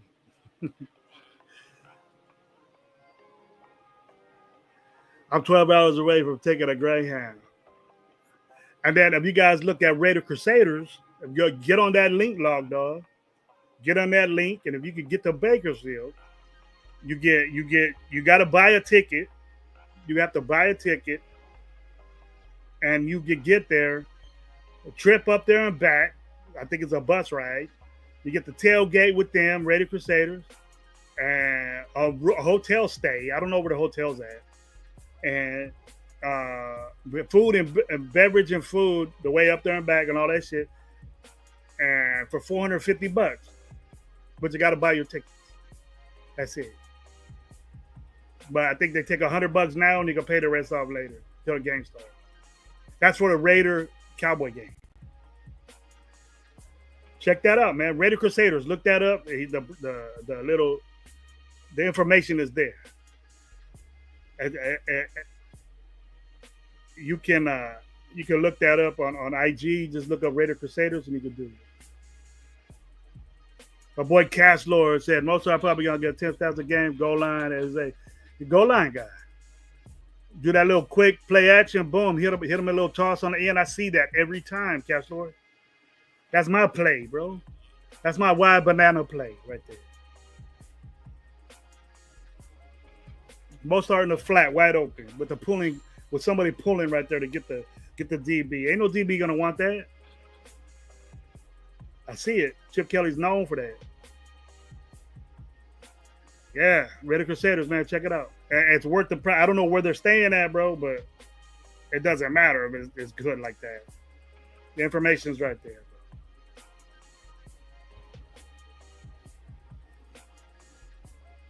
Yeah, you 3 hours from Vegas. That's cool, man. I'm fine, but hey, we might just rent a car and take the whole squad up there and then come back when we want to. And just there's some where there's a 2 day minimum stay. You might as well kick it. I'm not into my wife would work, but I'll be back. I'll be back to. I don't know. That might be Thanksgiving break for me because I work at a school. But it might be different. It might be like close to Thanksgiving break, but I'll take the day off.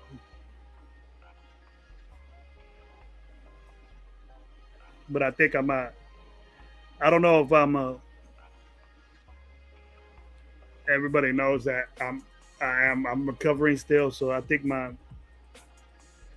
might take a year off or 2 year hiatus, or if a coaching is out for me. I don't know. I just got to be right. I got to be healthy and right to be coaching because it'll be not good for the kids if I'm not out there full blast. That's the way I like to be. I did it when I was sick and it panned out for the team. It was benefit for the team, but for me, I was hurting, and I know I'll be hurting, and so I just hope that everybody can get down there. I got my boy. I drive 10 hours a day. Vegas drive ain't shit. Well, Chad, let's go. Let's go, Cash. Let's go hit it up. My boy Dub Raider, I'm going to try an Airbnb this season with my Booster Club. Let's go, bro. Tell me where you're at, Dub. Give us some information where you're tailgating at, and I'll be there, man. But I'm gonna have some Dallas fans. I'm gonna have some Dallas fans with me. My wifey's a Dallas fan. I got 2 kids that are gonna go. They say they are. My daughters are Raider fans. My girls are Raider fans. They want to go. Hell yeah, I see how compassionate you are about that. You're a hell of a coach too, bro. Thank you, Law Dog. I am, bro. I've been coaching 28 years. I only got like 4 losing teams that I've been on. 4 losing teams. And it wasn't because of me. It was just the administration. Bad didn't connect. And usually the coach got fired, so I had to go too. That's the way it is. Christopher Raider, Gravy, your health is more important, brother. We need you around. Thank you, man. Much appreciated, Chris. You too, brother. We gotta take care of ourselves at our age.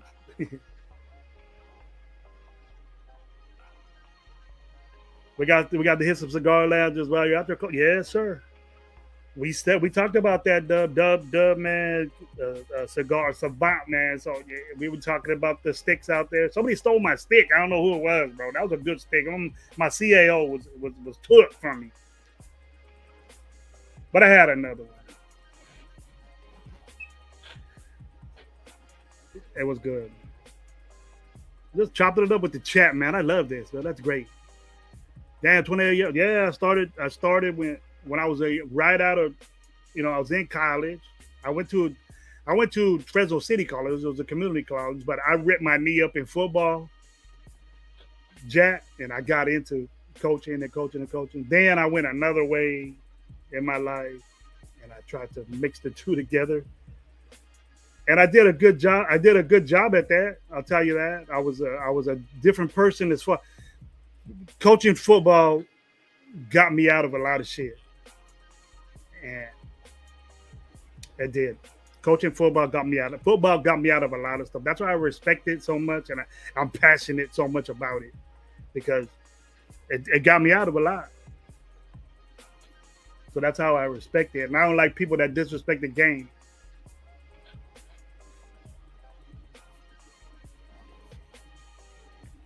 I love flatheads, bro. That's my choice. But sometimes, when you just want to get a little quick stogie and kick it at a lounge, if I was kicking it at a lounge with you, I'll get a flathead, bro. I love flatheads. If people don't know what a flathead is, it's a cigar that just flat on 4 sides, and they press it. It's really condensed type cigar. They're really good. You taste the flavor of it. You taste the leaf. And that's all cigar smoking is about, is the leaf, how you taste it. You know, it's not just to smoke it. If you can't taste the leaf, then you don't got a good cigar. So he knows about that. Mike says he likes head, period. There it is, bro. Good job, Mike. Here we go, Jack Ken, a dub when you're on your shows. That was a pleasure meeting you on Saturday. It was great, man. That was a great event. Gonna go to it next year. Definitely could see you with heaters and dope mans on the back of the day for sure. Thank you, bro. Thank you, bro. The football got me out of a lot of stuff, bro. I wasn't really a school guy. I was there for football, tore up my knee, and then the opportunity to coach was there, and I coached at the same community college I went to in the long run. So once you start having kids, man, and you start you grow, you had to grow up and think about your relationship. Yeah, hey, you got to change, and that's what I did. And I don't like no drama. I don't like no negativity. You know, sometimes I bring it, but it's not intentional.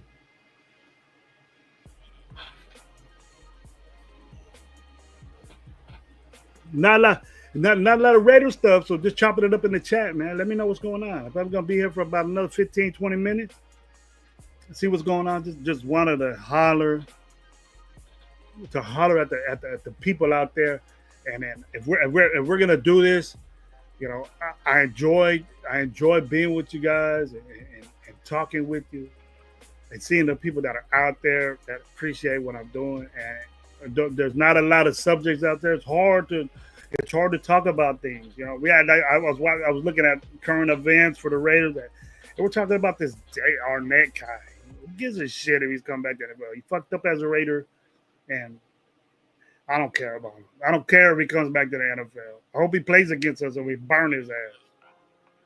Let Best go there and burn this fool. He's doing good in the UFL, but the quality of the players out there, they look balling with that sorry ass quality. It ain't the NFL. They're making money. I appreciate it, but it ain't the NFL. Totally different league. See, we got to appreciate when we say, we got to understand when we say people suck or they're trash and we throw those names out. To an extent, you are true. I feel the same way about people, but you know, it's just that they rub off on me the wrong way, you know. And just like the DC subject with me, you know, until 2016, I was rolling with the guy. Now, how many people really thought that Derek Carr was benefiting us when we were, you know, after 2017? Just think. We played against. What's up, Cool Kev? How you doing, bro? Good to be here, man. Thank you for being here with me, bro. You to come through. I know that. I just hope that we don't miscalculate what this guy did for us, and it wasn't nothing. And my boy, I know that agrees with me. My boy Crash. Oh no, I'll put that back up, but I'm gonna put my boy Cash Lord. He's the DC. He's the one that started all this shit. DC retired, having 20 coaches fired with 0 playoff wins, led to the Raiders in fumbles history. What an accomplishment! Yeah, I said that. 90 fumbles in 9 years. I don't know how much you have for Saints, but he was a savior for the Saints, and what happened there? Jack Kenner has a question or something to say. Gravy, we talked about this a bit also with Lunatic, 805, Christopher Redder. 3 spots that need improvement. You did answer that. Not in this order. Cornerback, all-ball linebacker, and free safety. Tell the nation, bro. We did talk about that. I mentioned the size of our corners now. And you know, I don't know if Graham is going to change the defense. Like I said, bro, we played nickel almost every down. And I would like to see, you know, a 3 linebacker three linebackers, a Willie, a Sam, and a Mike. I would like to see that, bro. Why can't we have four? We're getting bigger in the secondary. Why can't we have four guys out there? Why do we need to play nickel? And what that does is that it will eliminate the slot guy, but we can say who's gonna replace the slot, but we ain't got nobody that's Hobbs. We ain't got nobody that was Hobbs. Now we got to think. All of us have our own opinions about Hobbs, but Hobbs, we lost a good one. Now I've been saying that we lost a good one when we lost Hobbs, and I said that even in Bakersfield. And I think the bigger corners that we're getting, these guys are 6'2", 6'3". Safeties are 6'3", 6'4", 220. Big guys, and we got this Porter kid. He's a huge guy. Chin is a huge man. As far as DBs are concerned, he's a big kid. Man. These guys are big, and stopping a run is a priority for Pete Carroll. I go, you have to do that to win football games because I can't grind it in people's head enough. Is that running the football is the epitome of football. If you can't run the football, you lose games, and you might get by with the elite quarterback. You can get by the NFL with the elite quarterback. If that happens, a point of view is Mahomes. Josh Allen, what does he do? You don't see Mahomes running around all over the place. He runs all over the place vertically. Laterally, but he ain't getting you. He might run around and get you a first down, but look at what Josh Allen does, and then he needs to watch out because he ain't gonna do that very much if he gets hit too much. Limited, if he keeps doing that, limited years are getting taken off his career by doing shit like that. Every time he's running the football like that, his coaches say, "Gee, I hope nothing happens." And that could be his season. That could be your season. Josh Allen gone, your season's gone. Mahomes does shit like that, your season's gone. But being a little bit mobile to get out the way. And look at oh my God. You want a quarterback coach like that teaching that bullshit to people? Nah, get out of my way. I can see Fresno State doing some stupid shit like that, messing my college team up. I can. Loud dog. Wish we would have got Scatterbo with Genty instead of those linemen that we won't play. Ooh, the offensive linemen. I got different plans for that, bro. Look, bro. Scatterbo is not. He's somebody that I was impressed with, but he's not gonna. I don't want to talk about the guy. He hasn't played yet, but he's not a real fast guy. Speed is so important in the NFL, and I'd rather have Mostert. I'd rather have Mostert there. And then you got a Zamir Wright that's just like Scatterbo. Kind of. Maybe he can be.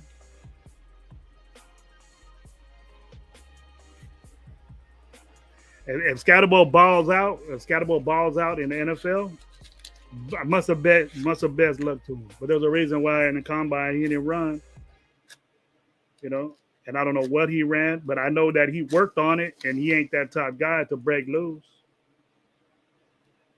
Because now with Scatterbo and Genty, and I'm going to put my own guy in the mix, that these college things that these guys accomplish in college, it doesn't matter anymore. And them coaches are telling them that. These coaches are saying, what you did in college ain't shit. This ain't Arizona State no more. This ain't Boise State.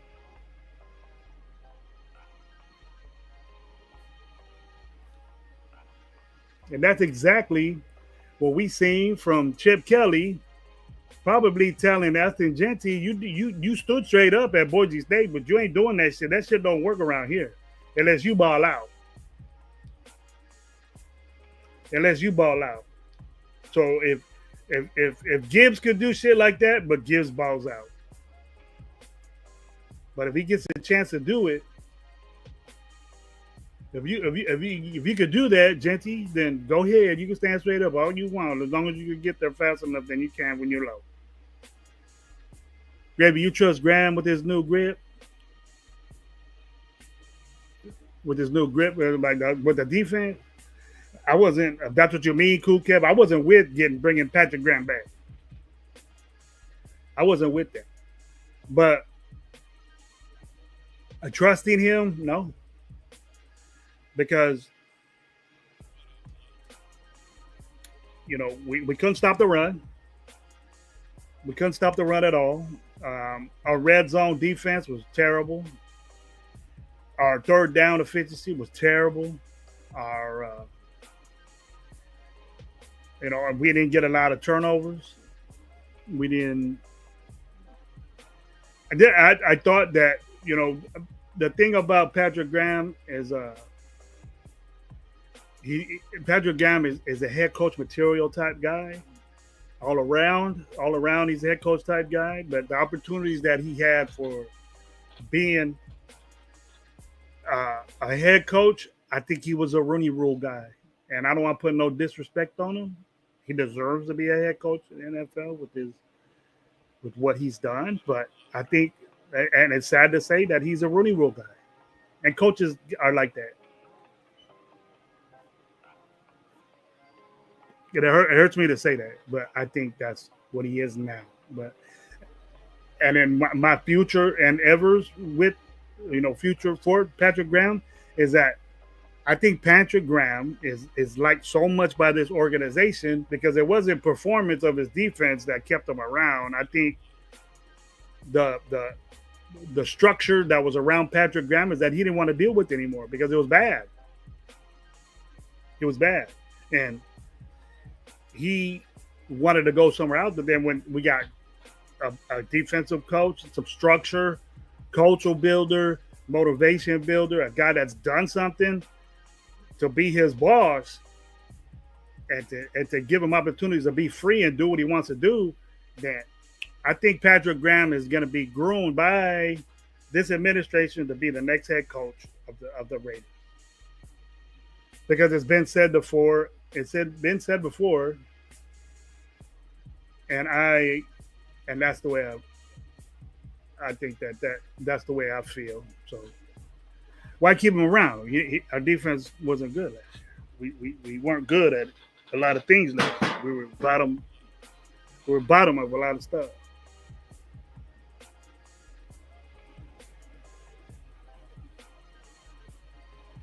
I don't think that tush push is even.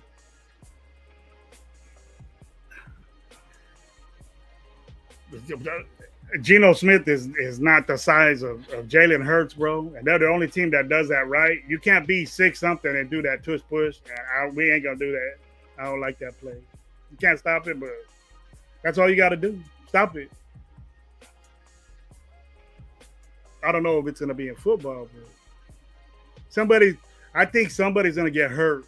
The guy hiking the ball, a guy playing defense. And somebody's going to break their damn neck or something. It's going to take a big injury for that play not to be. If we're going to bring rugby and football, then take the pads off, man. It's a rugby play. But it's legit. Mike G said we're going 12-5. Wow. And I don't want to see a defensive tackle playing fullback, bro. I don't see Chip Kelly ever run a fullback, so that's just the old school in you, Jack Kennel. I told you that. Fullbacks are done with. We're using tight ends now, better athletes. That's what I want to see. I don't want to do this John Gruden bring back a fullback shit. That's old. What did it do when he was here?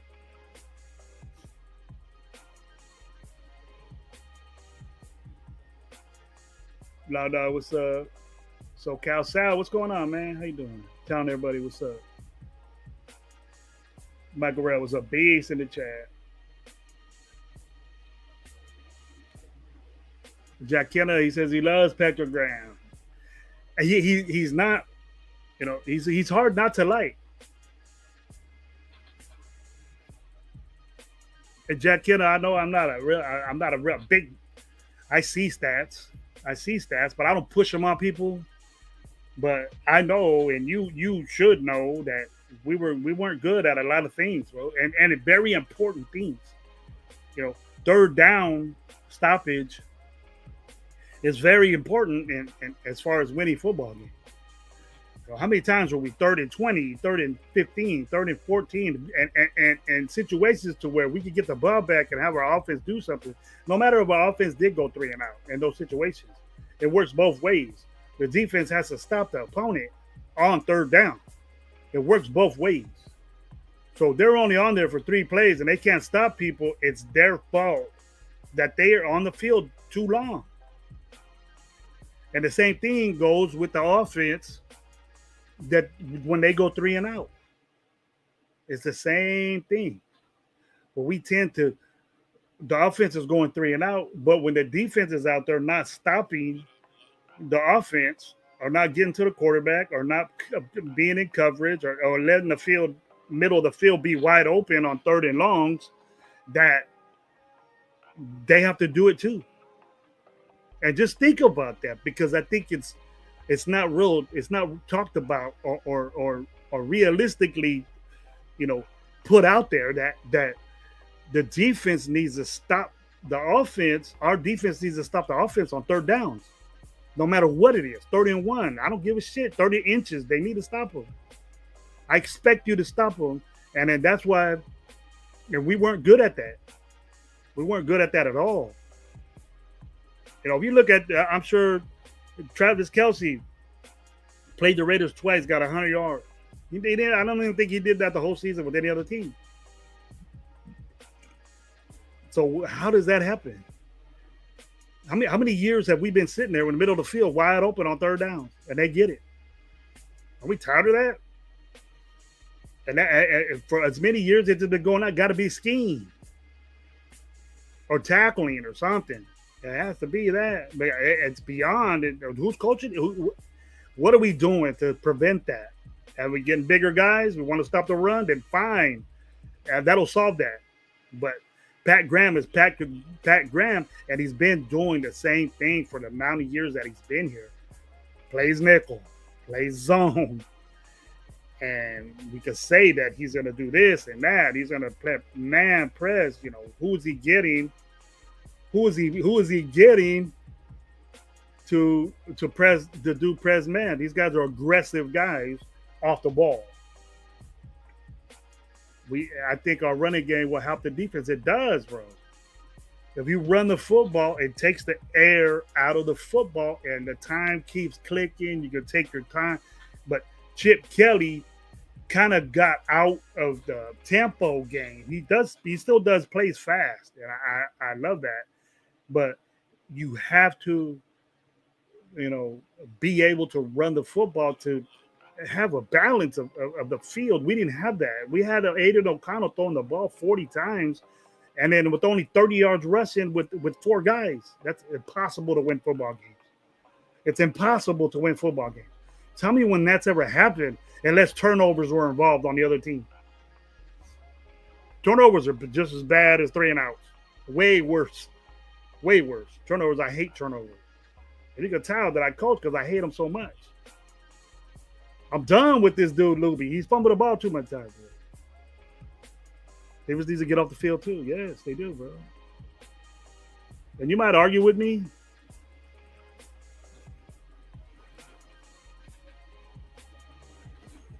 Chip was a good guy, but the thing that Chip didn't like was recruiting. Because I've been at seminars with the dude. He's not real. He's approachable, but he's just one quick boom. That's it. He's done with you. His attention span with you personally, and I'm sure he is with his coaches. He's concerned about that and the information he gives to them. But with meetings with coaches, he don't take a lot of shit. If you don't do it right, then he won't keep you around. That's the sense that I got from him. And I've been in a seminar with him, and I wasn't physically. He was there talking to us about his tempo offense, but it was just him educating us, and he knows football.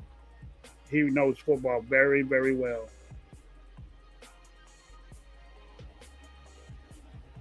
He is. That's why he's there, Chris. That's why he's there, bro. He's there as an offensive guy. And so the thing with Genty had changed it. It wasn't his running back coach doing this. It's his offensive coordinator. And that level of the totem pole, when you got the main dude, the only guy above him to tell Genty to stop this, Pete Carroll must have been concerned about it because his offensive coordinator is telling Genty, this is not what I want. Otherwise, Pete Carroll would have said, let him do what he wants.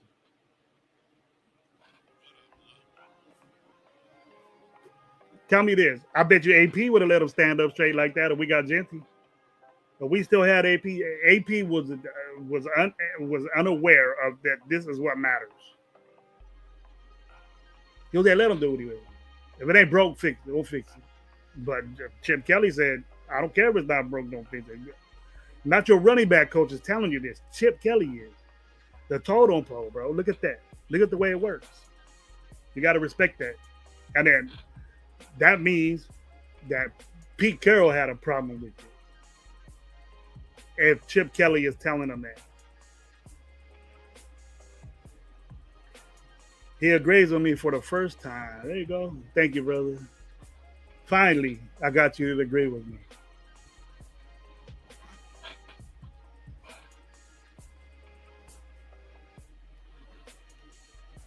Chip Kelly was the best Philly besides now. Besides now, you know, Chip Kelly had a massive, great offense in Philly. I watched that. I watched that when he was in Oregon. Oregon was his best years with the tempo. He brought that to Philly, and people couldn't hang with it. He's kind of out the tempo a little bit more, but he's more into designing and creativity.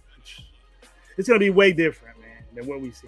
I love Norv Turner. I love his philosophy of running the football and stuff, but this guy has Norv Turner in it, but way more creative, way more motion, way more moving around, zone blocking. You know, it's gonna mesh really good, and I hope it does. I hope it does, but I don't want to wait around to see it. I don't want to wait around till game 3, 4, 5 to, you know, don't get on a show with me and say it takes 2-3 games to get the offense together when they're in OTAs right now working on that shit. They should get it right now. They got a playbook all year. Chip Kelly is installing his offense right now for these guys to do. So they got to get it. They got to know what's up. It don't take games to understand the offense. The rapport with the quarterback, and game situations, I understand that. But you got to be ready to go game 1 because that game 1 counts. That was our problem. You know, we always wait till game 2, wait till game 3. The offensive line needs to get it together. With me, get it together game 1 so we can look dope game 1. When are we done? We go 3-0 with Gruden, and the whole ship fell out because of the situation he was in, you know. But, you know, I don't want to be going 0-3 and then the offense is just getting ready. Fuck all that, man. How many times have we said that? I want to win. I want to win right now. We got a coach that's not going to be there forever. He wants to be there now. He wants to win now. And I think that's what they're doing. They're getting the guys they got.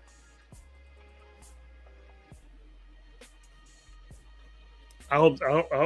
I just don't want to be disappointed in this year taking a fill-out stage because they're not saying what I hope they wouldn't say. And I've been saying this, guys. I've been saying, look, if we're gonna, you know, I don't want to after all these rookie mini camps and all these guys are there. I don't want to be hearing in press conferences where they figured out the young guys on their team or the non-vets or the non-special players that we have and saying, "Oh, we're a young team. We're gonna see how it goes." Right there off the bat. We're retooling. We're doing. Then we ain't gonna win football games unless we surprise some people. That's the sense I'm gonna get, and we should get that too. But we don't do it with excuses. We say, well, what can we do to fix this shit? You know, how many times have we been saying, what are we gonna do to fix this shit for 15, 12 years, or longest 20 years. And I think we're headed in that direction. And Cool Kev said it right. We'll get this better word. Yeah, he's a better coach. He's a better offensive coordinator. He's a better play caller. And he's dedicated to do the dedication of and the focus of Chip Kelly it'll be contagious with his coaching staff, with his offensive coaching staff. I can guarantee you that we are going to look different and we're going to play different with this dude in there. Because I see this work. And if I know offenses, and it was weird, it was hard to understand because you had to get that type football. It's new. And stuff is new in the NFL. It's coming, but his creativity and all this is amazing to me. But we don't see that. We look at plays, but we don't look at what these guys are doing. And that's what I just watch games. Get the packages, watch players play. It's man, it's amazing what this guy does. Guess you learned how to coach playing Tecmo Bowl. Yeah, probably, bro. House Junkies, that's a good. His offense, he's a running guy type guy, but we didn't have nobody, bro. And he gets a bad rap. He probably wasn't a good coach, for us, but he wasn't the first pick. I know that. I know he wasn't our first choice, and we let our first choice out go. I wouldn't have gave a shit if he's there longer than the head coach. I didn't expect AP to stay there that long. If you're in a situation where your coach has to get into the groove and learn how to coach, be a head coach while you're playing games, you put yourself in a situation where you're going to lose games.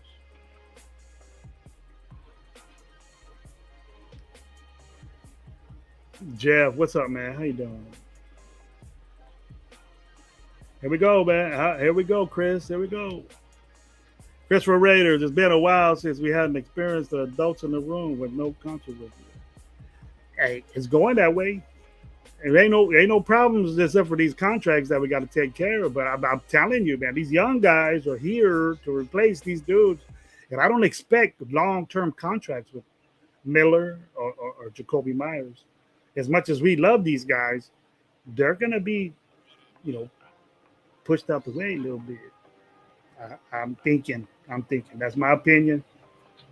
I don't want to get rid of them. I don't want to say that they're not doing anything for us, but the offense should be much improved.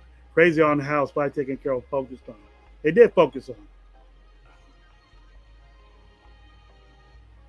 And I think we have a great coaching staff. I think I expect these coaches to make real-time adjustments on both sides of the ball. You have to, bro. If you give content creators as a halftime adjustments, that doesn't happen. I can tell you right now that doesn't happen. So it's gonna be the type situation to where you need to do in-game adjustments. That's not the way it is where you go. You're not playing so well, so you're going to wait until halftime and then make the adjustment. You do it now. You got to be prepared to do it now. And that's coaching staff. That's coaching how you work with your coaches. What do we need to do this? And it's in categories. Your defensive line coach has a headset on saying, why ain't this guy doing? You guys would be amazed what goes on in those headphones that those guys have on.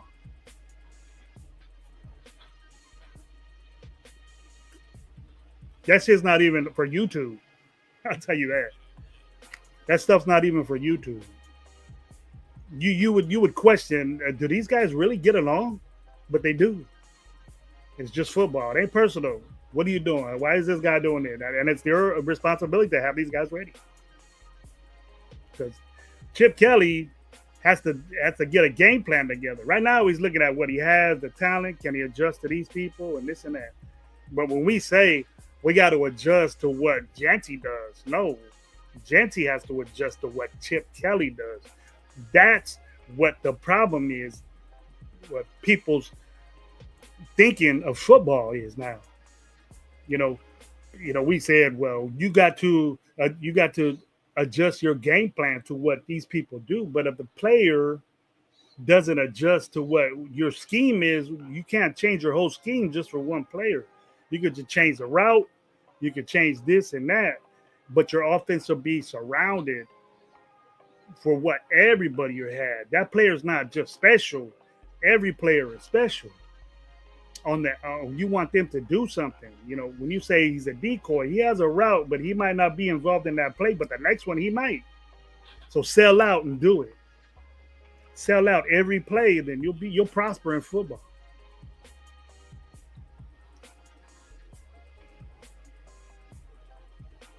There we go. House Junkies. Raiders' word of the season is to make adjustments on both ends of the ball. Yes. And we didn't do that. We couldn't do that because we were already at a disadvantage, House Junkies, of not being able to run the football.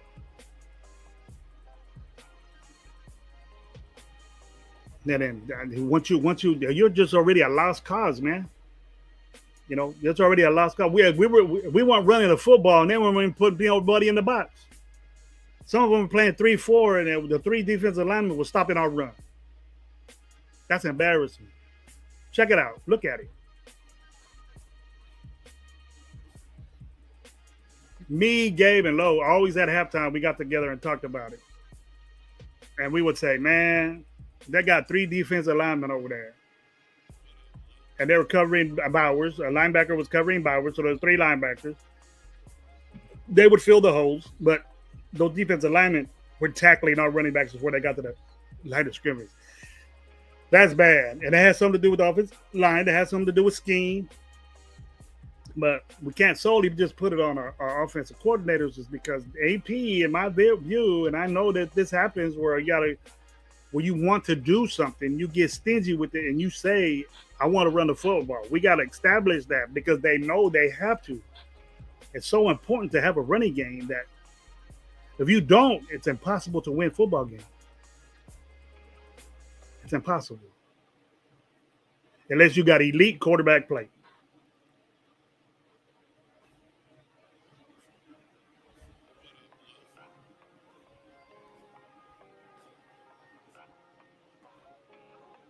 I can't say that, man. I love coaching so much. I miss it. Health got me not doing it, and I don't know if I'll do it again, if I have an opportunity. But I like the older people. I like the older high school. You know, I'm basically a high school guy. I love. They're more in the new. They're more into the new football, and I like that. I'm still old school though. I got them old school traits. I'll still bust a wing T on your ass if you let me. But the wing T offense, if we really look at it, it's still in the NFL. It's in the NFL. You see glimpses of it almost every week. Every week they got it. We think all this, the bubble screens and motion across the offensive line. That's wing T shit. It works both ways. But I got 30 people up in here, man. Hit that like button for Coach Gravy, man, and Raider Nation Live, bro. You got to like this game. I was talking to the chat. You guys were wonderful at responding to what I was saying, and you guys were great to be with you today. I just might do it tomorrow if I don't have anything to do. If I have appointments on Wednesday, I don't think so. Yeah, see Gravy, at 10 o'clock tomorrow. Probably. It's tough to run the ball. You got to help Andre Jones' blocking assignments. You get me on a whole new subject there, Coop Kev. You're correct. You are correct. North Turner isn't a zone guy. When he got in the mix, Andre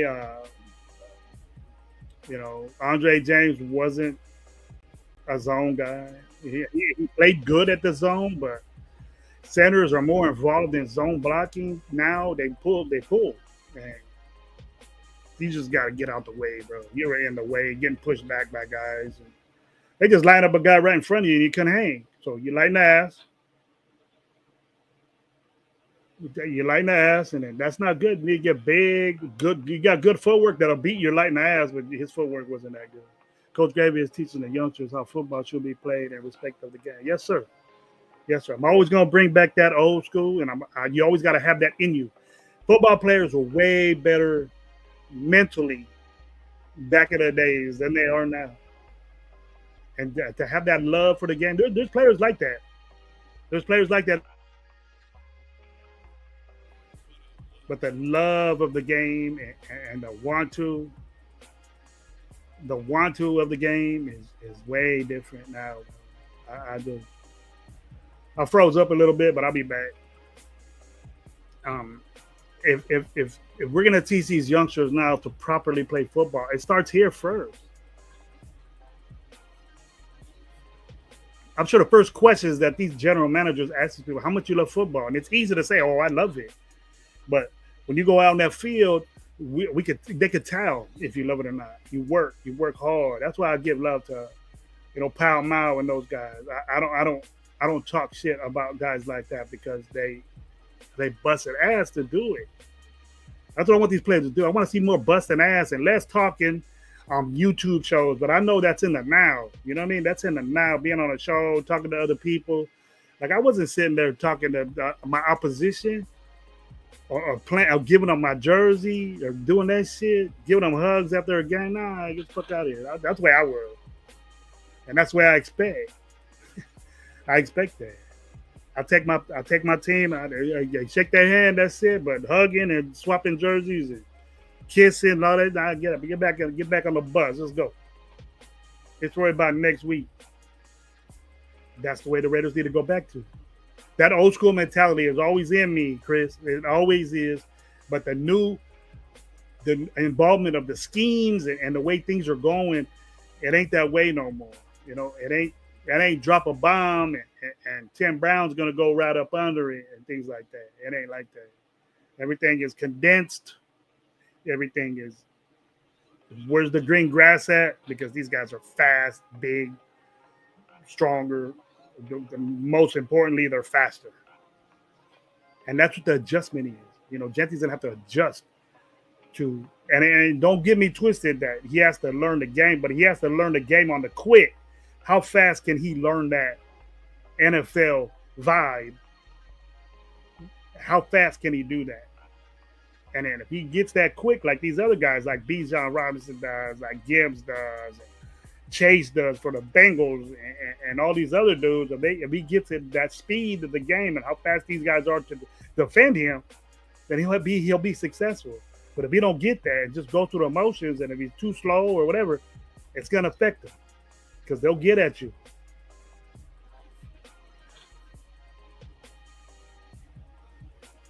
It's going to be hard for Chip Kelly to just make exceptions for a running back when he has an offensive line and wide receivers and a quarterback to deal with. It is impossible. I'm going to change my offense because my running back is slow. No, go get a fast one. Go get a faster one. That's the way the NFL is. If you can't cut it, you're gone. You fumble the football, you're gone. I ain't going to give you another chance because the risk can happen again. It sounds like bullshit, but it happens. Especially when you're getting paid for it. In college, that's what's happening. But in college, you could just say, oh, I fumbled the ball a couple of times, I'm going to transfer. And I think that this year of the kids that are going, because I think the NIL affected the NFL. It's going to affect the NFL for ongoing until they make adjustments to that. Kids getting paid. You got kids going to college, 3 colleges in 6 months, 7 months. It's crazy.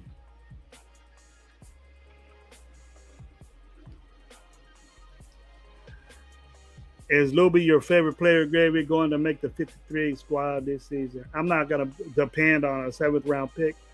I'm pretty sure he's a good player, bro. He pops, but he had the chance, bro, and he did something that I really, really don't like. He fumbles the football. And I don't care who hit him. Doesn't matter who hits you or who. You got 2 carries, bro, and you fumbled them. And, hey, okay, you had a good run back, but that's 3 plays.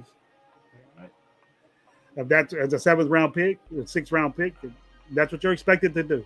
I mean, you need to develop, and with just the expectations of these guys is just crazy as far as the Raider Nation is concerned. I didn't expect nothing from Dylan Lovey. I didn't, but the Raider Nation fell in love with this guy and started saying that he's a CMC too. No, he's not. He's not even CMC hurt.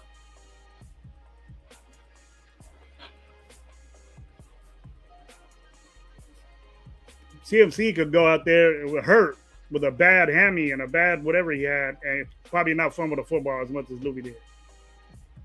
and probably get more yards. You know what I mean? Fumbleitis, yeah. House Junkies, you're right. Gravy says Louis will be back in New Hampshire selling lobster rolls. But he'll be over there. He'll be over there chilling with Jeff, man.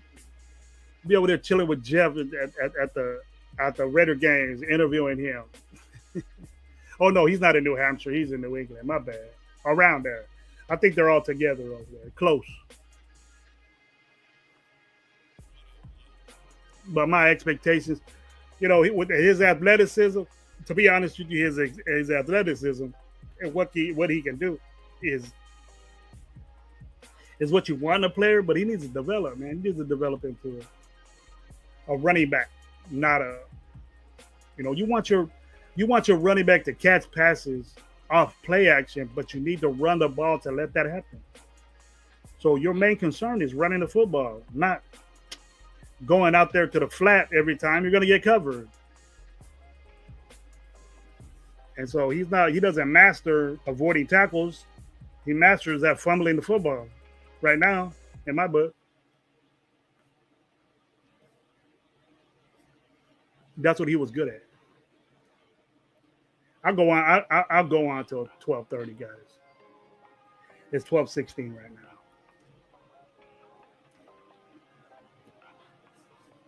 So is there anything else you guys want to ask me or say? I haven't finished my stogie yet. Kind of taking it slow. Then. Say, Kev, New Hampshire, New England. Same thing. Yeah. I said it for you. What up, Raider Twine, my boy? How you doing, bro? Hope you got what you wanted. I hope you got connected. Give us some time. See what's up. Busy, man. Got a new thing going on right now, so give us some time. It'll be good. What I'm hearing, that's getting pretty bad, though. I'll talk to you about it if you want. I saw Louis at Walmart as a greeter. Yeah, he just might do that, but it was just the expectations of him and what people were saying. I don't know if it was a joke, but we do that.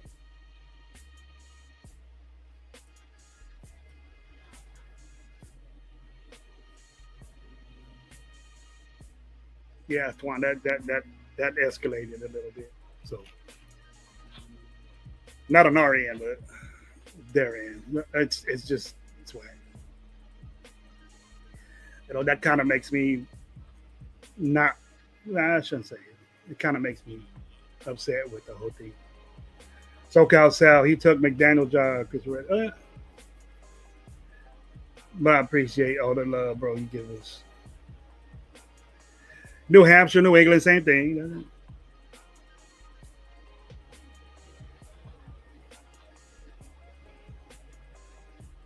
What y'all got? The chat's on fire. Yeah, it is, man. You get at me. We talked about the stance. We talked about what we think that the offense is going to be about, what the defense needs to do. We talked about, do you guys want to get into special teams? We'll talk about that. What we think about our picks, I expect a lot from Dorian Porter. I think he could get in there and play get some reps. It's a big kid too. Did we see how big these guys are? But we're not going to have a problem stopping the run with these dudes like this. The only thing I'm worried about is coverage. You're always worried about coverage. But stopping the run, I think that's going to be way limited than what we did last year. We were at a game, the first game of the season, Charger game. We went there, man. We had 6 yards rushing in the third quarter. Bad. Gravy, who was your surprise cure? It's coming. Surprise cut? If it's going to be a surprise for you, I think it's going to be it's either Parham or Mumford in my book. I won't be surprised if Lobby's gone, Luby's gone. I wouldn't be surprised if we get rid of Zamir White. I wouldn't be surprised but Parham or Mumford will be a surprise because that's depth. And you always got to have depth in the in the realm of the offensive line, and then maybe somebody might be out there. Reason why we got Kappa, reason why we got 2 offensive linemen in the draft. They're not happy with what's going on there. And I think Glaze is a good guy to keep. He was rushed into a season, so we know that mentally Glaze is there. And that's tough to do, man. Being a tackle, being a right tackle, a vision tackle like that, he did a good job. He stepped in and did a good job for a rookie. And then we say, oh, he got 8 sacks. So did Miller. Miller was a little bit, held back from injury, but there wasn't nothing wrong with him at the end of the season. They played well. That offensive line played well, especially when the Sincere McCormick, when you had a guy that was healthy, you had a guy that speed, that had a little bit of get up to him. And that was the factor right there. A running game got in motion when Sincere McCormick was in there. And it changed my mind about him. We kept him on the sidelines for so long that this guy had an opportunity, but he got hurt. And that's a normal thing with Sincere McCormick, is that he always gets hurt. So he's not reliable. And when you get into the pros, reliability is just not letting the guy hang around and shit. They're like, what are you doing for him? That's the way the pros are. You can't hang on to these guys and once a Raider, always a Raider, and he's a suck somewhere else. But what did he do for the Raiders? Well, he had 300 yards in 5 games. Cool. That's more than all these guys put together did. The room was bad, but I think that's going to change. That's going to change. What side of the ball will be better on offense or defense? What side of the ball will be better? The offense. I think the offense is going to be different. Starting with the philosophy. Starting with who we got in there calling plays. Known to be good at that. We didn't see that from Getsy. We didn't see that from Turner. When his dad got involved in it, that's why they did that. They weren't. That's all they had. Was this guy, because he knew the quarterbacks, and the quarterback was Aiden O'Connell. He worked with Aiden O'Connell all the time because it was a backup. That's what he works with. He works with the development of the quarterback was Aiden O'Connell. It wasn't Minshew, because Aiden O'Connell was young. Our quarterback coach is working with I forgot his name. But working with our starter, and he's working with Gino, and he's working with Aiden O'Connell as the backup.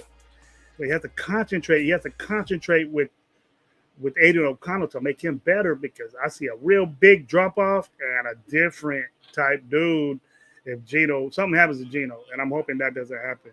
And that's why these young guys take control.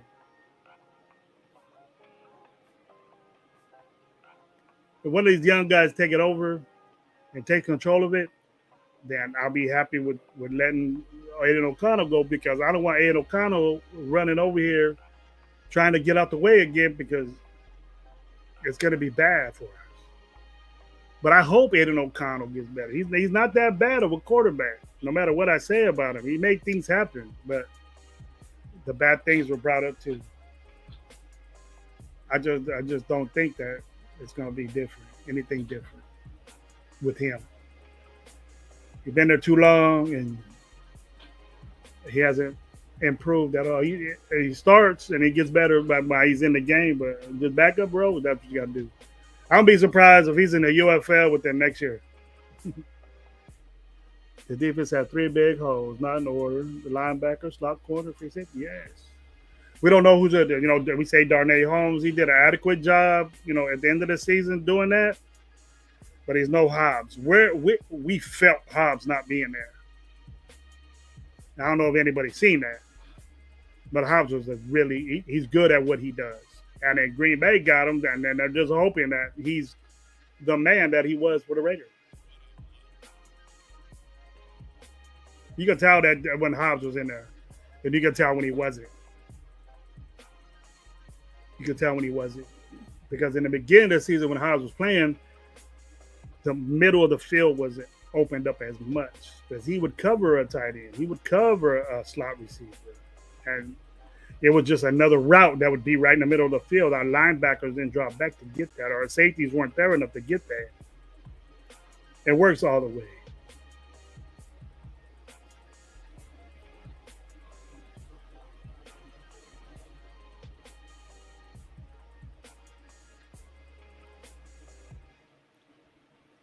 That scheme is so you're good at the attention that these guys need to learn. You guys need to learn. Defense, he's been there long enough. Then why was our defense that last in major categories last year? Bottom three in major categories. Because that's why I wasn't with Graham coming back. Because we had problems with third down stoppage, bro. Red zone stoppage. He was involved in that. His scheme was there. So I don't know what tweaks,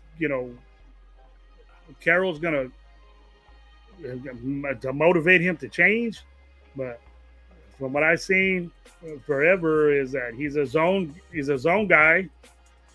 If you very rarely if you're a balling out ass corner, you can play press, but you're pretty much gonna see nickel. And that can stop the run with corners, but you need more linebackers in there, man. If you want to stop the run, you need more guys. You got 4 up front, but if they're good, then you don't have to worry about the secondary. If you get to the quarterback, it makes your secondary better. Linebackers, we just need to improve on.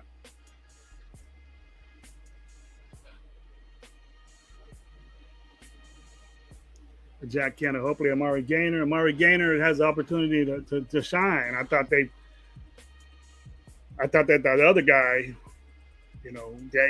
he just didn't do nothing when he had the opportunity. Amari Gaynor did more when he had the opportunity than the other guy. That's why he's not with us now. Yeah, Hobbs I was disappointed that Hobbs got a lot of money for what he does, but I didn't expect us to sign him, but he was worth it.